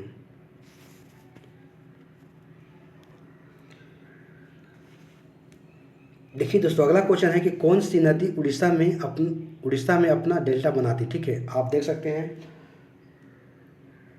कि कौन सी नदी उड़ीसा में अपना डेल्टा बनाती है। ऑप्शन है गोदावरी, महानदी, नर्मदा और ताप्ती। तो दोस्तों आपको ऑप्शन सही पता चल गया होगा। ठीक है, कि उड़ीसा में कौन सा नदी प्रवाहित होती है। ठीक है,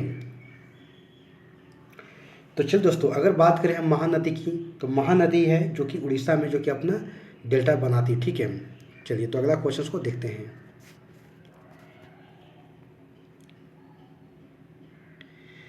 देखिए दोस्तों, अगला क्वेश्चन है कि तेल नदी निम्नलिखित नदियों में से किसकी सहायक नदी है। ठीक है, तेल नदी। ठीक है, ऑप्शन है बागमती, गंडक, घाघरा या फिर कमला। तो आप इसका बताने का प्रयास करेंगे कि तेल नदी निम्नलिखित नदियों में से किसकी सहायक नदी है। ठीक है, और ऑप्शन ई जो दिया हुआ है, इनमें से कोई नहीं या फिर उपयुक्त में से एक से अधिक। ठीक है, देखिए दोस्तों, तो जल्दी से आप इसका आंसर देने का प्रयास करेंगे। देखिए दोस्तों, तेल नदी की बातें हो रही। ठीक है, तो आपको पता है कि तेल नदी महानदी की प्रमुख सहायक नदी है। ठीक है, और यह उड़ीसा की प्रमुख नदी है। और महानदी की अन्य जो नदियों में बात करें हम, तो शिव, नाथ, जोंक और हरदेव, इंड, मंड तमाम नदियां हैं जो है इसकी सहायक नदियां हैं। ठीक है, तो इस प्रकार से आप जो है यहाँ पर तो आपको महानदी नहीं दे रहा है, तो इनमें से कोई नहीं आप यहाँ पर लगा दीजिएगा। ठीक है, तो चलिए अगला क्वेश्चन को देखते हैं। तो दोस्तों यहाँ पर आप 70 नंबर क्वेश्चन को देख सकते हैं। ठीक है, ऑप्शंस देख सकते हैं क्या लिखा हुआ। ठीक है, कि निम्नलिखित में से किस एक स्थान से भारत की दो महत्वपूर्ण नदियाँ उद्गम होती है। ठीक है, जिनमें से एक उत्तर की ओर प्रवाहित हो जाती है। ठीक है, उसके बाद प्रवाहित होती है और बंगाल की खाड़ी में जाकर गिर जाती है, और दूसरी महत्वपूर्ण नदियाँ जो कि अरब सागर में गिरती है। बस उसी की बातें कह रहा है दोस्तों। ठीक है, तो वो स्थान की बातें कही जा रही। ठीक है, तो आपको पता है, मैं आपको बार बार बता रहा हूँ। ठीक है, तो आप इसके आंसर देने का प्रयास करेंगे जल्दी से। ठीक है, कि कौन सी वो नदियाँ हैं जो कि एक उत्तर की ओर बह रही है और उत्तर के सहारे जाते हुए और बंगाल खाड़ी में चली जा रही है, और दूसरी नदियाँ जो हैं जो कि अरब सागर में जाकर गिर जा रही है। ठीक है, तो आप इसके आंसर बताने के प्रयास करेंगे कि वह जगह कौन सा है जहाँ से नदियाँ निकलती है। ठीक है, तो देखिए दोस्तों, डायरेक्ट हम ऑप्शंस के अनुसार आते हैं। अगर हम अमरकंटक की बात करें हम, तो आप तो देखे थे कि अमरकंटक से यहाँ पर 4 नदी निकल रहा था। आपको पता था कि सोन हो गया, नर्मदा हो गया, ताप्ती हो गया और महानदी हो गया। तो सोन की बात करें हम, तो सीधे उत्तर की ओर जा रही है और वहाँ पर गंगा मिल रही है, और गंगा के फिर होते हुए जो है बंगाल खाड़ी में गिर रही है। दूसरी की बात करें हम, तो आपको नर्मदा के देखे थे कि जो कोई आपको अरब सागर में जाकर गिर रही थी। ठीक है, तो इस प्रकार से आप जो है इसको लगा दीजिएगा आंसर। ठीक है, तो चलिए अगला क्वेश्चन को देखते हैं। देखिए दोस्तों, अगला क्वेश्चन देखते हैं कि निम्न नदियों में से किसका जो कि बड़ा जल ग्रहण क्षेत्र। ठीक है, निम्न नदियों में से किसका सर्वाधिक बड़ा जल ग्रहण क्षेत्र है, सबसे ज़्यादा जल को अपना ग्रहण करती है क्षेत्र को। ठीक है, तो नर्मदा है, गोदावरी है, महानदी है और कृष्णा है। तो आप इसका आंसर लगाने के प्रयास करेंगे। ठीक है, कि निम्न नदियों में से किसका जो कि सर्वाधिक बड़ा जल ग्रहण क्षेत्र है। ठीक है, तो नर्मदा, गोदावरी, महानदी और कृष्णा। आप इसका जल्दी से बताने के प्रयास करेंगे। ठीक है, तो देखिए दोस्तों, अगर गोदावरी की बात करें हम, ठीक है, गोदावरी की बात करें हम, तो गोदावरी की बात करें 3,12,800 जो कि 12 वर्ग किलोमीटर जो कि है इस क्षेत्र में जो है अब तक जल को ग्रहण करती है, ठीक है। तो इस प्रकार से आप इसको लगा दीजिएगा, ठीक है। जबकि नर्मदा की बात करें हम तो 98,796 जो कि वर्ग किलोमीटर है, ठीक है। तो इस प्रकार से आप देख सकते हैं, ठीक है। वही अगर बात करें दोस्तों कृष्णा की, जो कि 2,58,948 वर्ग किलोमीटर है, ठीक है। और वही अगर महानदी की बात करें हम तो 1,41,589 वर्ग किलोमीटर है। तो इस प्रकार से आप गोदावरी को देख रहे हैं कि सबसे ज़्यादा जो कि जल ग्रहण क्षेत्र कर रही है, ठीक है। चलिए दोस्तों, अगला क्वेश्चन देखेंगे, भारत की दूसरा सबसे बड़ा नदी बेसिन कौन सी है? महानदी है, बेसिन गोदावरी है, नर्मदा बेसिन। बेसिन कहने में दोस्तों जहाँ तक नदी अपना जो कि फैली हुई है, ठीक है, क्षेत्र में, ठीक है। तो उसी प्रकार से सी ऑप्शन गोदावरी बेसिन है, कावेरी बेसिन है। तो आप इसके आंसर लगाने के प्रयास करेंगे दोस्तों, जल्दी से आप इसके आंसर बताने के प्रयास करेंगे। दोस्तों जैसा कि आपको पता है गोदावरी के बारे में, गोदावरी दक्षिण भारत की एक प्रमुख नदी है और गोदावरी बेसिन भारत की दूसरा सबसे बड़ा जो कि बेसिन है और साथ ही प्रायद्वीपीय नदियों में गोदावरी का अफवाह तंत्र सबसे बड़ा है, ठीक है। तो इस प्रकार से यहाँ पर गोदावरी को आप आंसर लगा दीजिएगा, ठीक है। तो चलिए अगला क्वेश्चन को देखते हैं दोस्तों। यहाँ देखिए प्रायद्वीपीय भारत में सबसे लंबी नदी कौन सी है? तो कृष्णा है, गोदावरी है, नर्मदा है और महानदी है। तो दोस्तों जस्ट अभी पढ़े हम सब के प्रायद्वीपीय भारत में सबसे लंबी नदी अभी जस्ट हम ऊपर वाले क्वेश्चंस में देख रहे हैं। तो आप इसके आंसर बताने की प्रयास करेंगे, ठीक है। तो देखिए दोस्तों, अगर गोदावरी की बात करें हम तो गोदावरी नदी जो कि प्रायद्वीपीय भारत सबसे लंबी नदी है, ठीक है। तो इस प्रकार से आप इसको लगा दीजिए। चलिए तो अगला क्वेश्चन को देखते हैं। देखिए दोस्तों, अगला क्वेश्चन है कि प्रायद्वीपीय भारत की नदियों में से कौन सी सबसे लंबी नदी है? ठीक है, तो वही है कृष्णा, गोदावरी, कावेरी और महानदी, ठीक है। तो उसी की बातें कही जा रही दोस्तों, ठीक है। तो आप इसके आंसर लगाने के प्रयास करेंगे कि कौन सी नदी है जो कि प्रायद्वीपीय भारत में सबसे लंबी नदी है, ठीक है। जस्ट इसके पीछे भी हम लोग देखें तो यहाँ पर गोदावरी को आप लगा दीजिएगा। गोदावरी जो है सबसे लंबी नदी बेसिन है, ठीक है, प्रायद्वीपीय भारत की। चलिए दोस्तों, यहाँ पर देखेंगे कि भारत की सबसे लंबी प्रायद्वीपीय नदी कौन सी है? ऑप्शन नर्मदा, महानदी, गोदावरी, कृष्णा, ठीक है। तो वही क्वेश्चन दोस्तों बार बार आपको इनके पूछने के तरीके हैं, अलग अलग हैं, ठीक है। तो इस प्रकार से आप यहाँ से गोदावरी को लगाएंगे कि गोदावरी जो है भारत की सबसे लंबी प्रायद्वीपीय नदी है। चलिए तो अगला क्वेश्चन को देखते हैं।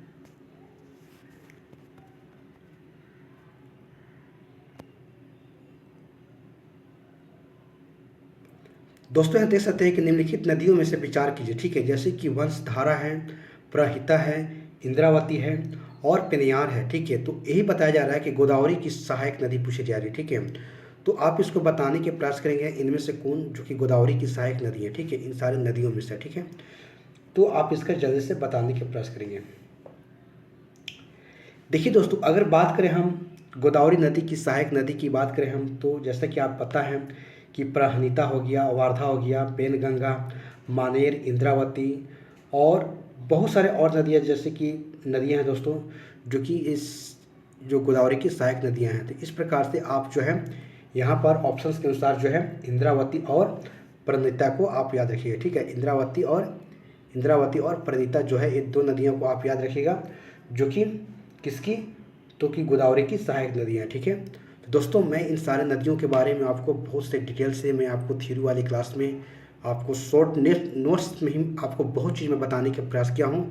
तो पहले आप एक बार देख लीजिएगा जो आपकी एग्जाम के लिए काफ़ी ज़्यादा इम्पोर्टेंट है, ठीक है। तो चलिए देखिए दोस्तों, अगला क्वेश्चन है कि किस नदी घाटी की गहरी खंड भूमि जो के लिए विख्यात है, ठीक है। तो ऑप्शन है नर्मदा है, चंबल है, सोन है और ताप्ती है, ठीक है। तो आप इसके आंसर बताने का प्रयास करेंगे कि कौन सी नदी जो गहरी खंड भूमि के लिए विख्यात है, ठीक है। नर्मदा है, चंबल है, सोन है और ताप्ती है। दोस्तों जैसा कि आपको पता है चंबल नदी के बारे में, ठीक है, कि चंबल नदी मध्य प्रदेश में मालवा पठार में महू के निकट से निकलती है और उत्तरमुखी होकर एक महाखंड से बहती हुई जो राजस्थान में कोटा पहुंचती है और यहाँ पर इस पर गांधी सागर बांध बनाया गया। ठीक है, तो इस प्रकार से आप जो है यहाँ पर चंबल नदी के बारे में यहाँ पर नाम याद रखिएगा। ठीक है, जो कि गहरी खंड भूमि के लिए विख्यात है। ठीक है, चलिए दोस्तों आप यहाँ पर देख सकते हैं 78 नंबर क्वेश्चन है कि सिंधु नदी के संदर्भ में बातें कही जा रही। ठीक है, कि 4 नदियों में से 3 नदियाँ इनमें से एक नदी में मिलती है जो सीधे सिंधु नदी से मिलती है, और निम्नलिखित में से एक नदी कौन सी है सिंधु नदी से सीधे मिलती है। ऑप्शन चिनाब है, रावी है, झेलम है और सतलज है। जो डायरेक्ट सिंधु नदी से जाकर मिलती है बातें यही पर कही जा रही। ठीक है, तो इन 4 नदियों में से कौन सी एक नदी है। ठीक है, तो आप इसका जल्दी से आंसर बताने के प्रयास करेंगे कि कौन सी नदियां हैं जो कि डायरेक्टली जो है सिंधु में डायरेक्ट जाकर मिल रही है। ठीक है, देखिए दोस्तों अगर हम सतलज की बात करें हम, ठीक है, सतलज की डायरेक्ट बात करें हम, तो सतलज नदी जो है, ठीक है, ये डायरेक्ट जो है जो कि आपको देख सकते हैं। ठीक है, कि जो कि सिंधु नदी में जाकर सीधे मिल रही है। ठीक है दोस्तों, यहाँ पर अगर रावी की बात करें, रावी झेलम नदियाँ जो चिनाब में मिलती है और चिनाब सतलज में मिलती है और तत्पश्चात सतलज जो है सिंधु में जाकर मिल जाती है। ठीक है, इस प्रकार से आप जो है सतलज के बारे में नाम याद रखिएगा। ठीक है, चलिए तो अगला क्वेश्चन को देखते हैं। दोस्तों यहाँ पर देख सकते हैं 79 क्वेश्चन है कि भारत में चंद्रा और भागा नदियाँ किस क्षेत्र में बहती है। ठीक है, ऑप्शन है स्पीति घाटी में, बाहुल में, लद्दाख में या फिर कारगिल में। तो आप इसके आंसर बताने के प्रयास करेंगे कि भारत में चंद्रा और भागा नदियाँ किस क्षेत्र में बहती है। ठीक है, स्पीति में, लद्दाख में, बाहुल में या कारगिल में। ठीक है, देखिए दोस्तों अगर बात करें हम भारत में हिमालय में प्रवेश राज्य की, अगर लाहौल घाटी की बात करें हम, तो लाहौल घाटी में चंद्रा और भागा नदियां प्रवाहित होती है। ठीक है, तो आप देखिए दोस्तों ये लाहौल घाटी लिखा हुआ। ठीक है, ये लाहौल लिखा हुआ, ये वह नहीं है बल्कि यहाँ क्या है ल लिखा हुआ। ठीक है, लाहौल घाटी। ठीक है, तो आप इसको लाहौल याद रखिएगा। ठीक है, लाहौल घाटी में चंद्रा और भागा नदियाँ जो है प्रवाहित होती है। ठीक है, और चंद्रा नदी का उद्गम की बात करें हम तो चंद्रा ताल के निकट जो ग्लेशियर से होती है, जबकि अगर भागा नदी की बात करें हम तो इसका उद्गम बारालाचा के निकट से होती है। ठीक है, तो इस प्रकार से आप जो है इसको आप याद रखिएगा लाहौल। ठीक है, चलिए तो अगला क्वेश्चन को देखते हैं। दोस्तों यहाँ पर देख सकते हैं, ठीक है, 80 नंबर के क्वेश्चन है। ठीक है, कि भारत के निम्नलिखित नदियों में से कौन हिमालय की सभी श्रेणियों को काटती। ठीक है, रावी, ब्यास, सतलज और चिनाब। तो आप इसका बताएंगे कि हिमालय की सभी श्रेणियों को ये काटती है। ठीक है, जो रावी है, ब्यास है, सतलज है और चिनाब है। तो आप इसके आंसर बताएंगे। ठीक है, देखिए दोस्तों अगर बात करें हम सतलज की, ठीक है, तो आपको पता है कि सतलज की बात करें हम तो ये हिमालय पार जो कि ट्रांस हिमालय नदी है। ठीक है, ये तीनों श्रेणियों को एक काटती है। ठीक है, तो आप सतलज को नाम याद रखिएगा। ठीक है, चलिए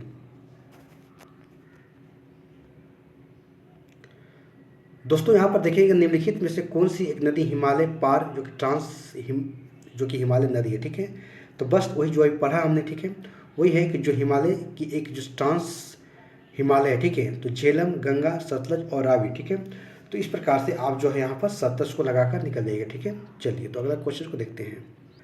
देखिए दोस्तों अगला क्वेश्चन है कि दूध गंगा, ठीक है, दूध गंगा निम्न में से किसकी में अवस्थित है। जम्मू एवं कश्मीर में, उत्तराखंड में, हिमाचल प्रदेश में या फिर पश्चिम बंगाल में। ठीक है, तो दूध गंगा नदी निम्न में से किस में अवस्थित है।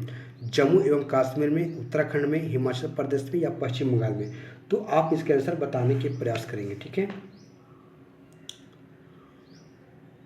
देखिए दोस्तों अगर हम दूध गंगा की बात करें हम तो दूध गंगा नामक नदियाँ जो कि जम्मू कश्मीर के अतिरिक्त अगर देखें हम तो उत्तराखंड एवं महाराष्ट्र में भी प्रवाहित होती है। ठीक है, तो उत्तराखंड और महाराष्ट्र में, तो इस प्रकार से अगर बात करें दोस्तों तो यहाँ पर हम जम्मू कश्मीर और उत्तराखंड दोनों आपको यहाँ पर याद रखना पड़ेगा। ठीक है, जो कि ये नदी जो है अवस्थित है। ठीक है, चलिए तो अगला क्वेश्चन देखते हैं।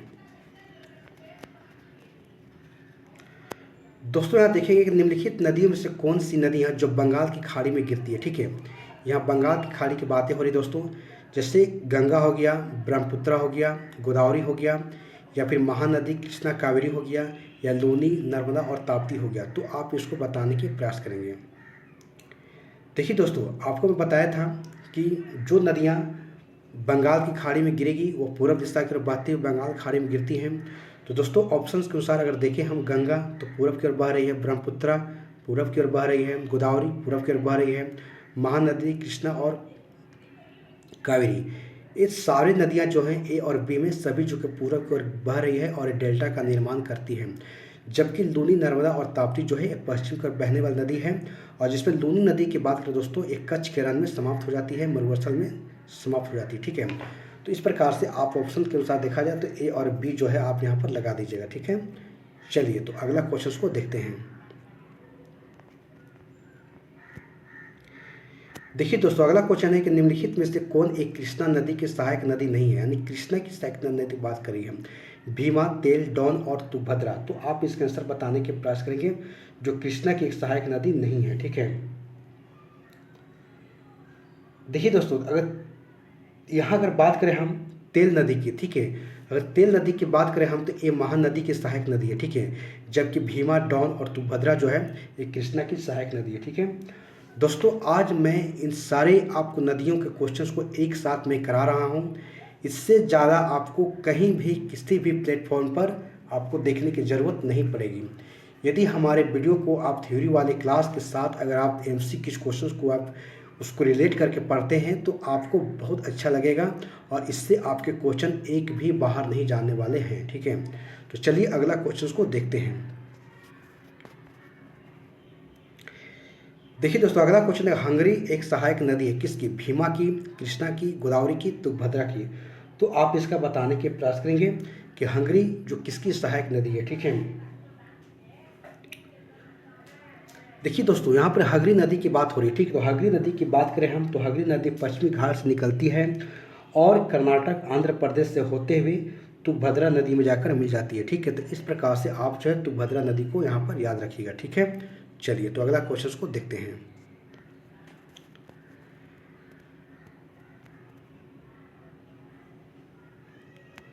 देखिए दोस्तों, यहाँ पर बातें हो रही है, निम्नलिखित नदियों पर ध्यान दीजिए। ठीक है, जैसे किशन गंगा, बेन गंगा, गंगा पेन गंगा। ठीक है, तो यहाँ पर बताया जा रहा है कि निम्न नदियाँ जो कि उत्तर दक्षिण दिशा के आधार पर क्रम इसको बता रहा है। ठीक, तो आप इसको क्रम के अनुसार इसको सजाइए। ठीक है,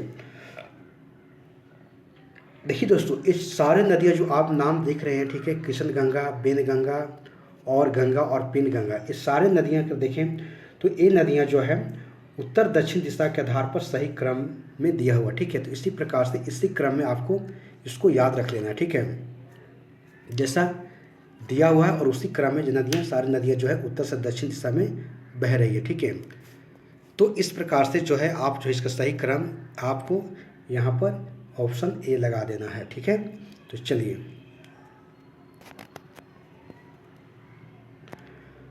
दोस्तों अगला क्वेश्चन देखते हैं। देख सकते हैं कि हिमाचल प्रदेश से होकर बहने वाली नदियाँ कौन सी है। ठीक है, केवल ब्यास और चिनाब है, केवल ब्यास और रावी है, केवल चिनाब, रावी और सतलज है, या ब्यास, चिनाब, रावी, सतलज और यमुना है। तो आप इसके आंसर बताएंगे जो कि हिमाचल प्रदेश से होकर बह रही है। ठीक है, तो इनमें से आप नाम बताने के प्रयास करेंगे। ठीक है,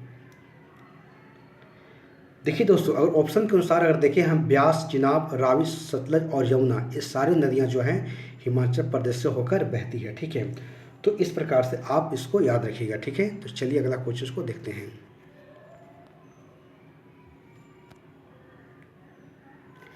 देखिए दोस्तों, निम्न नहरों में से किसे दामोदर नदी से निकला गया है। देखिए दोस्तों, यहाँ पर बातें करें निम्न नहरों में से, यानी बहुत सारे नहर दिए हैं, सरही नहर, बिस्ट दोआब नहर, एडन नहर या फिर ईस्टर्न ग्रे नहर। तो इन सारे चार नहरों बताया जा रहा है कि कौन सा नहर जो है दामोदर नदी से निकाला गया है। ठीक है, तो वही यहाँ पर बातें कही जा रही। ठीक है, तो आप इसके आंसर बताने के प्रयास करेंगे। देखिए दोस्तों, अगर हम एडन नहर की बात करें हम, तो यह नदी अगर बात करें दामोदर नदी से निकाली गई है, जो कि यहाँ पर आप देख सकते हैं। ठीक है, जो कि 10,000 हेक्टेयर भूमि को ये क्या करती है, इससे सिंचाई कार्य किया जाता है। ठीक है, तो आप यहाँ पर एडन नहर को नाम याद रखिएगा। ठीक है, तो चलिए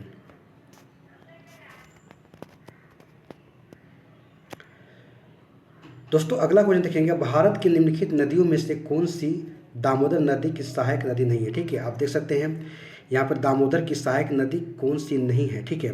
बराकर, इंद्रावती, जमुनिया और बराकी। तो आप इसका नाम याद रखिएगा कि कौन सा सहायक नदी नहीं है, ठीक है। देखिए दोस्तों, अगर हम इंद्रावती की बात करें हम, तो इंद्रावती आपको पता है कि इंद्रावती जो गोदावरी की सहायक नदी है, तो इस प्रकार से आप गोदावरी को हटा दीजिए। बाकी आपको बराकर, जमुनिया और बारकी नदी जो है ये दामोदर नदी की सहायक नदी है, ठीक है। चलिए देखिए दोस्तों, अगला क्वेश्चन है कि दामोदर जिसकी सहायक नदी है वह कौन सी है? गंगा की, हुगली की, पद्मा की या फिर स्वर्ण रेखा की, ठीक है। तो आप इसके आंसर बताने के प्रयास करेंगे कि दामोदर जिसकी सहायक नदी है वह कौन सी नदी है, ठीक है। देखिए दोस्तों, दामोदर की बात हो रही, दामोदर जो है हुगली की सहायक नदी है, ठीक है। तो इस प्रकार से आप जो है हुगली नदी को नाम यहाँ पर याद रखिएगा, ठीक है। चलिए दोस्तों, यहाँ देखेंगे कि दामोदर नदी निकलती है कहाँ से? तिब्बत से, छोटा नागपुर के पठार से, नैनीताल के पास से या सोमेश्वर पहाड़ी के पश्चिमी ढाल से, ठीक है। तो आप इसके आंसर बताने के प्रयास करेंगे, ठीक है। दोस्तों, दामोदर नदी की बात करें, छोटा नागपुर के पठार से जो है दामोदर नदी निकलती है, ठीक है। तो इस प्रकार से जो है दामोदर नदी को आप याद रखिएगा, ठीक है, जो कि छोटा नागपुर के पठार से निकलती है।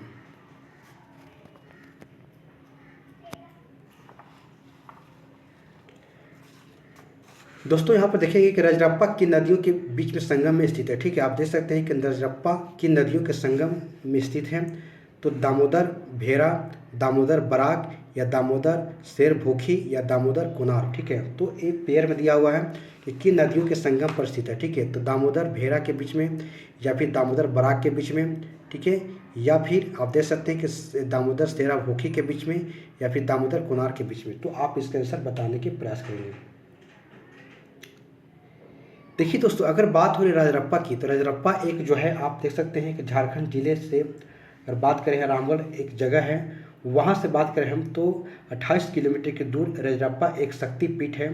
रजरप्पा दामोदर और भैरवी या भेरा नदी के संगम पर अवस्थित है, ठीक है। और यहाँ जो कि छिन्नमस्तिके मंदिर का एक बहुत प्रसिद्ध है और हिंदू तीर्थ स्थल का एक प्रमुख स्थल भी है, ठीक है। तो इस प्रकार से रजरप्पा जो है इसके लिए जो कि प्रसिद्ध है, ठीक है। तो यहाँ पर आप देख सकते हैं दामोदर और भेरा को आप यहाँ पर नाम याद रखिएगा, ठीक है। तो चलिए अगला क्वेश्चन को देखते हैं, ठीक है। अगला क्वेश्चन है कि पूरब की ओर बहने वाली नदियाँ, ठीक है। यहाँ देख सकते हैं कि पूरब की ओर बहने वाली भारत की निम्नलिखित नदियों में से किस एक में निम्न वलन जो कि डाउन वार्पिंग के कारण विभ्रंश घाटी होती है, बनती है, ठीक है।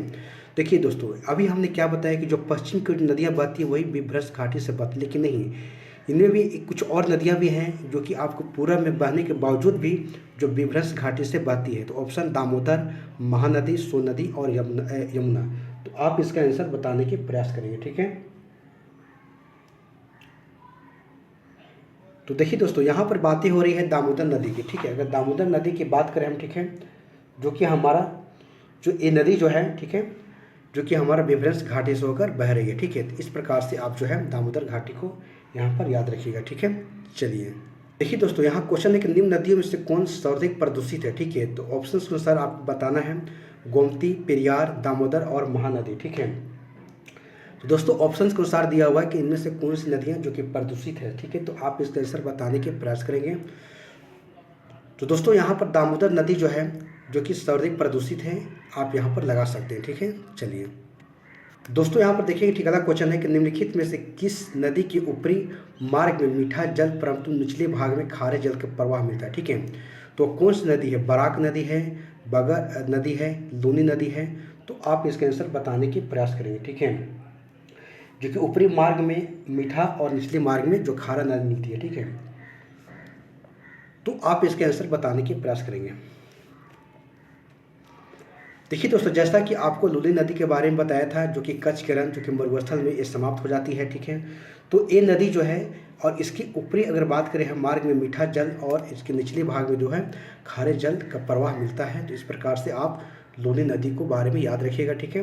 तो चलिए अगला क्वेश्चन को देखते हैं।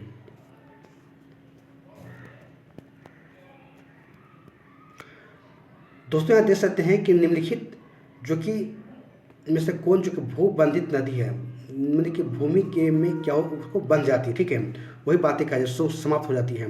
ताप्ती है, लूनी है, कृष्णा है और नर्मदा है। ठीक है, तो आप इसका आंसर बताने के प्रयास करेंगे। तो देखिए दोस्तों, उसी नदी के बारे में कहा जा रहा है, लूनी नदी के बारे में कहा जा रहा है कि लूनी नदी जो है एक प्रकार का देखा जाए तो भूबंधित नदी है। ठीक है, जो कि भूमि में ये मरुस्थल में समाप्त हो जाती है। ठीक है, चलिए 97 नंबर क्वेश्चन कि लूनी नदी के संदर्भ में आपको बताना है कौन सा सही है। ठीक है, तो आप यहाँ पर देख सकते हैं। ठीक है, लूनी नदी के बारे में कहा जा रहा है कि इनमें से कौन सी सही है। तो दोस्तों डायरेक्टली हम ऑप्शन पर आते हैं। ठीक है, आप देख सकते हैं कि डी ऑप्शन देखेंगे। ठीक है, कि यह कच्छ की रण की दलदली में भूमि में लुप्त हो जाती है। ठीक है, तो आप इसके बारे में इतना याद रखिएगा। ठीक है, कि लूनी नदी जो है यह कच्छ के रण के दलदली भूमि में क्या लुप्त हो जाती है। ठीक है, तो आप इसके बारे में इतना याद रखिएगा। ठीक है, चलिए तो अगला क्वेश्चन को देखते हैं। स्थलीय अपवहन नदी के, ठीक है, अंतःस्थलीय अपवहन नदी का उदाहरण है, आप देख सकते हैं। तो आप इसको बताने के प्रयास करिएगा। देखिए माही है दोस्तों, ये माही लिखा हुआ। ठीक है, ये माही लिखा हुआ, आप इसको माही समझिएगा। ठीक है, ये माही लिखा हुआ है। तो माही है, नर्मदा है, घंघर है या कृष्णा है। ठीक है, तो आप इसके आंसर बताने के प्रयास करिएगा, जो कि अंतःस्थलीय अपवहन नदी का उदाहरण है। ठीक है,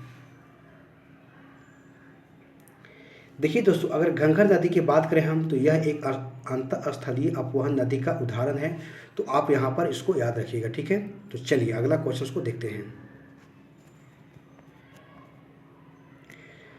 देखिए दोस्तों, अगला क्वेश्चन है कि वर्ष 2008 में, ठीक है, बिहार की कौन सी नदी ने अपना मार्ग परिवर्तन किया और आपदा की स्थिति में उत्पन्न हुई। ठीक है, तो आप देख सकते हैं गंगा है, कोसी है, गंडक है, घाघरा है। ठीक है, तो आप इसका जल्दी से आंसर बताने के प्रयास करेंगे। ठीक है, देखिए दोस्तों, बातें यहाँ पर हो रही है कोसी की। ठीक है, अगर कोसी की बात करें दोस्तों, तो कोसी को बिहार का शोक भी कहा जाता है।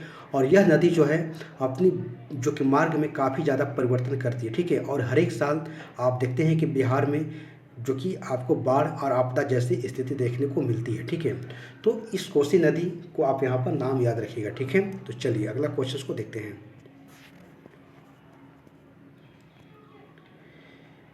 देखिए दोस्तों, निम्न नदियों में से सबसे अधिक नदी परिवर्तन करती है वो कौन सी नदी है। ठीक है, तो उसी की बात ही कर रहा है दोस्तों, सोन नदी, कोसी नदी, गंडक नदी या फिर गंगा नदी। ठीक है, निम्न नदियों में से सबसे अधिक नदी परिवर्तन करती है अपने मार्ग को। ठीक है, तो कौन सी नदी है। ठीक है, जस्ट अभी पढ़ कर आए। ठीक है, आप यहाँ पर कोसी लगा दीजिएगा। ठीक है, कोसी सबसे अधिक जो मार्ग को परिवर्तन करती है। ठीक है दोस्तों, इस प्रकार से हमारा 100 क्वेश्चंस यहाँ तक कंप्लीट हो गया। 10 क्वेश्चंस और बचे हैं, उसको भी हम लोग सब कंप्लीट कर लेंगे। इस प्रकार से दोस्तों आपके भारत की संपूर्ण नदियाँ, जिस प्रकार से मैं आपको थ्योरी में पढ़ाया था, उसी प्रकार से मैं आपको एमसीक्यू क्वेश्चंस भी आपको मैं करा दे रहा हूँ। ठीक है, इससे बाहर आपको किसी भी प्लेटफॉर्म पर जाने की ज़रूरत नहीं है। आप इस थ्योरी वाले वीडियो को आप देख लें 1 2 बार 3 बार, इसके बाद आप इसी से आप इसको प्रैक्टिस कीजिएगा। ठीक है, आपको इससे ज़्यादा ज़रूरत भी नहीं पड़ेगा। चलिए तो अगला क्वेश्चन को जल्दी जल्दी देख लेते हैं। ठीक है, चलिए देखिए दोस्तों, बातें हो रही है कि निम्न नदियों में से कौन अपने मार्ग में परिवर्तन के कारण से कुख्यात है। ठीक है, तो भी जस्ट हमने देखे। ठीक है, तो गंगा है, कोसी है, दामोदर है, गोमती है। ठीक है, तो आप इसके आंसर बताने के प्रयास करेंगे। ठीक है,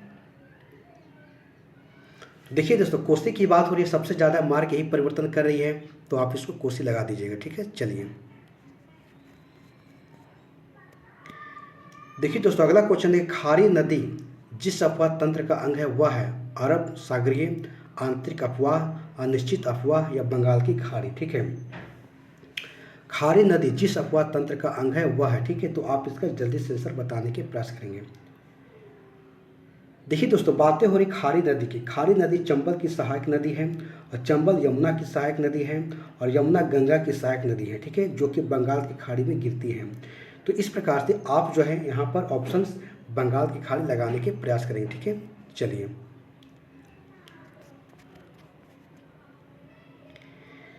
देखिए दोस्तों, बातें हो रही भारत में उत्तर से दक्षिण की ओर जाते हुए निम्नलिखित नदियां जो दी गई है आप उसको सही से बताएं। ठीक है, चूंकि उत्तर से दक्षिण की बातें हो रही। ठीक है दोस्तों, ठीक है,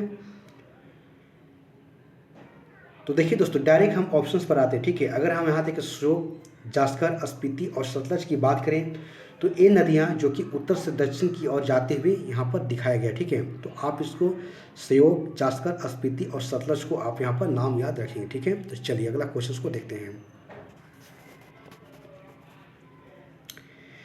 देखिए दोस्तों, अगला क्वेश्चन है कि संथाल परगना में लगने वाला दुमका का हिजला मेला, जो कि हिजला मेला दुमका में लगता है, झारखंड की जगह है, किस नदी के तट पर आयोजित किया जाता है? ठीक है, तो आप इसका बताएंगे सोनरेखा नदी, मयूराक्षी नदी, बराकर नदी या फिर फल्गु नदी। ठीक है, तो आप इसका आंसर बताएंगे। ठीक है,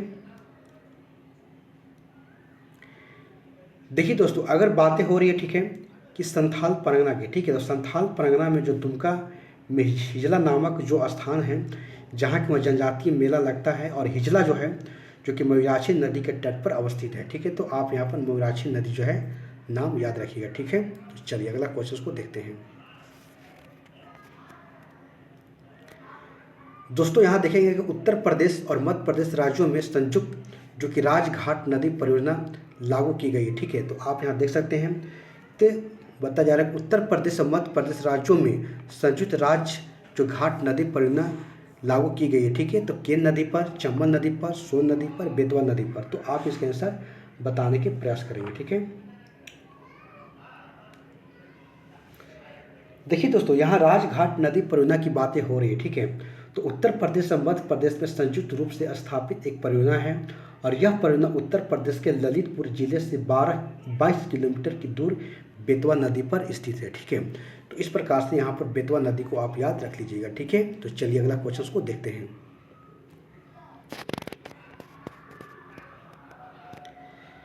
देखिए दोस्तों, बातें हो रही है, अगला क्वेश्चन है कि निम्नलिखित बांधों में से कौन बेतवा नदी पर बनाया गया? ठीक है, लौह कुश बैराज, रिहंद बांध, राजगढ़ बांध या फिर शारदा बैराज। ठीक है, तो आप इसका बताएंगे जो कि बेतवा नदी पर बनाया गया। ठीक है, कौन सा बांध है?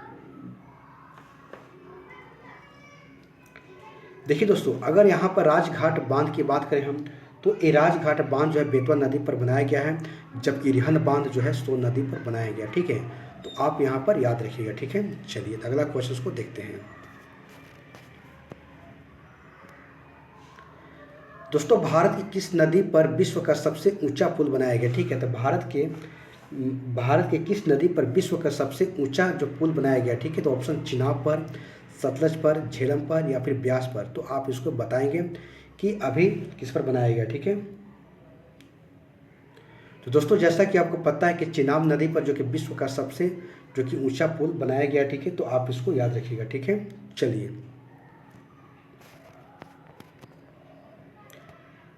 दोस्तों, यहाँ देखेंगे कि महात्मा गांधी सेतु स्थित है, ठीक है, बिहार में, मध्य प्रदेश में, उत्तर प्रदेश में या फिर आंध्र प्रदेश में।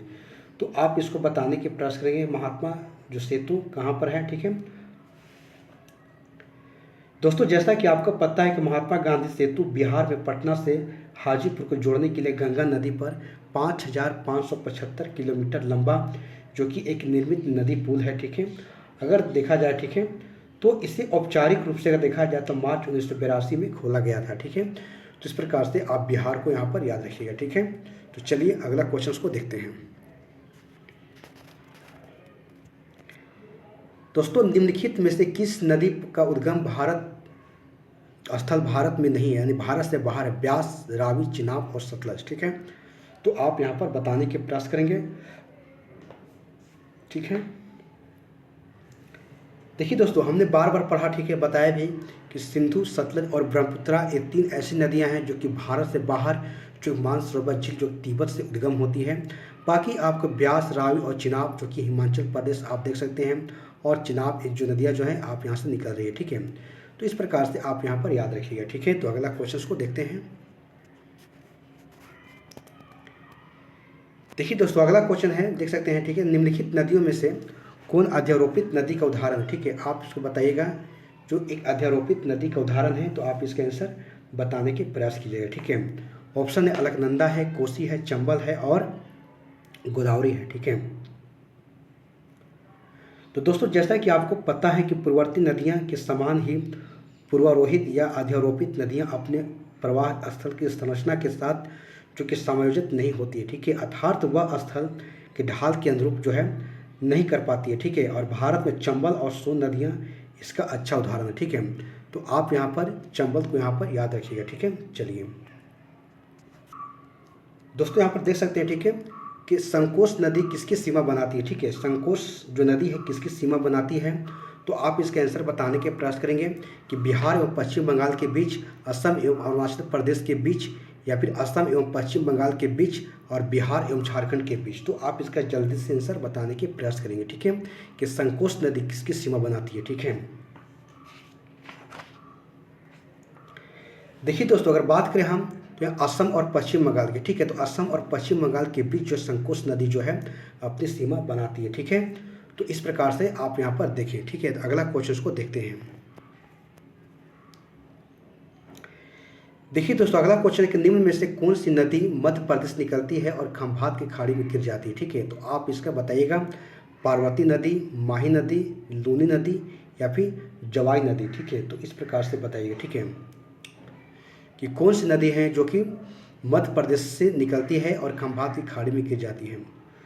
दोस्तों, आपको यहाँ पर देख सकते हैं कि माही नदी के बारे में कहा जा रहा है, ठीक है। माही नदी जो है मध्य प्रदेश निकलती है और खंभात की खाड़ी में गिर जाती है।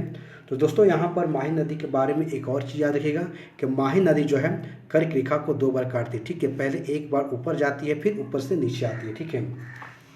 इस प्रकार से आप यहाँ पर याद रखिएगा, ठीक है। चलिए दोस्तों, यहाँ देखेंगे, ठीक है, कि किशन गंगा एक सहायक नदी है, ठीक है, रावी की, चिनाब की, झेलम की, ब्यास की। तो आप इसको बताइएगा, ठीक है, कि किशन गंगा एक सहायक नदी है किसकी, ठीक है, रावी की, चिनाब की, झेलम की, ब्यास की, ठीक है। तो दोस्तों, यहाँ पर किशन गंगा की बातें हो रही है, झेलम की सहायक नदी है, ठीक है। तो इस प्रकार से आप झेलम को यहाँ पर याद रखिएगा, ठीक है। चलिए दोस्तों, ये लास्ट क्वेश्चन है, आप देख सकते हैं, ठीक है, कि निम्नलिखित नदियों में से कौन जो कि अपने विभ्रंश घाटी के लिए प्रसिद्ध है, ठीक है। तो चंबल है, दामोदर है, गंडक है और रामगंगा है, ठीक है। तो आप इसका आंसर बताने के प्रयास करेंगे, ठीक है, जो कि ये जो है अपने प्रसिद्ध है विभ्रंश घाटी के लिए, ठीक है। चंबल है, दामोदर है, गंडक है और रामगंगा है, ठीक है। तो आप इसका आंसर बताने के प्रयास करेंगे, ठीक है। तो दोस्तों, जैसा कि आपको पता है, ठीक है, दामोदर नदी जो कि अपने विभ्रंश जो घाटी के लिए, प्रवाह के लिए प्रसिद्ध है। तो इस प्रकार से आप जो है इसको लगा सकते हैं, ठीक है। तो दोस्तों, इस प्रकार से आप देख सकते हैं कि हमने 114 क्वेश्चंस को आपको मैं करा दिया, जो कि आपको भारत की संपूर्ण नदियां से संबंधित आपको यहाँ पर एमसीक्यू क्वेश्चंस मैं आपको एक ही वीडियो में आपको मैं करा दिया, ठीक है। दोस्तों, इससे ज़्यादा आपको ज़रूरत भी नहीं है। और दोस्तों, मैं एक और बात कहना चाहता हूँ कि यदि आप किसी भी एग्ज़ाम्स की तैयारी कर रहे हैं तो आपके लिए इतना काफ़ी है, ठीक है। यदि दोस्तों आप एक थ्योरी पेपर और यदि आप अपने साथ एक प्रीवियस पेपर, क्वेश्चंस पेपर रखते हैं और इन दोनों को आप कम्बिनेशन करके पढ़ते हैं, तो दोस्तों इससे ज़्यादा आपकी ज़रूरत भी नहीं है। क्योंकि जैसे दोस्तों पढ़ने का तरीका होता है, यदि आप थ्योरी पेपर को पढ़ रहे हैं, हर थ्योरी पेपर में यदि कोई क्वेश्चंस आपको वहाँ पर छूट जाता है तो उसको आप एमसीक्यू क्वेश्चन प्रैक्टिस के माध्यम से आप उसको पूरा कर लेते हैं, ठीक है। तो इस प्रकार से आपको और किसी भी चीज़ को ज़रूरत ही नहीं पड़ती यहाँ पर। तो मैं यही आपको सलाह दूंगा कि आपके पास 2 चीज़ होना चाहिए। एक, आपको किसी भी इंस्टीट्यूट का आपके पास अगर शॉर्ट नोट्स है और एक आपके पास प्रैक्टिस क्वेश्चंस जो प्रीवियस ईयर का, ये आप दोनों को कम्बिनेशन करके पढ़ें। आप किसी भी एग्ज़ाम्स को आप बैठकर देखिएगा, आपके क्वेश्चन 100% वहाँ आपको देखने को मिलेंगे, ठीक है। तो चलिए दोस्तों, क्लास को यहीं समाप्त करते हैं। यदि हमारा वीडियो अगर आपको अच्छी लगा हो तो इसे लाइक शेयर जरूर कर दीजिएगा और इसे बार बार आप प्रैक्टिस कीजिए, ठीक है। तो चलिए, धन्यवाद। जय हिंद, जय भारत।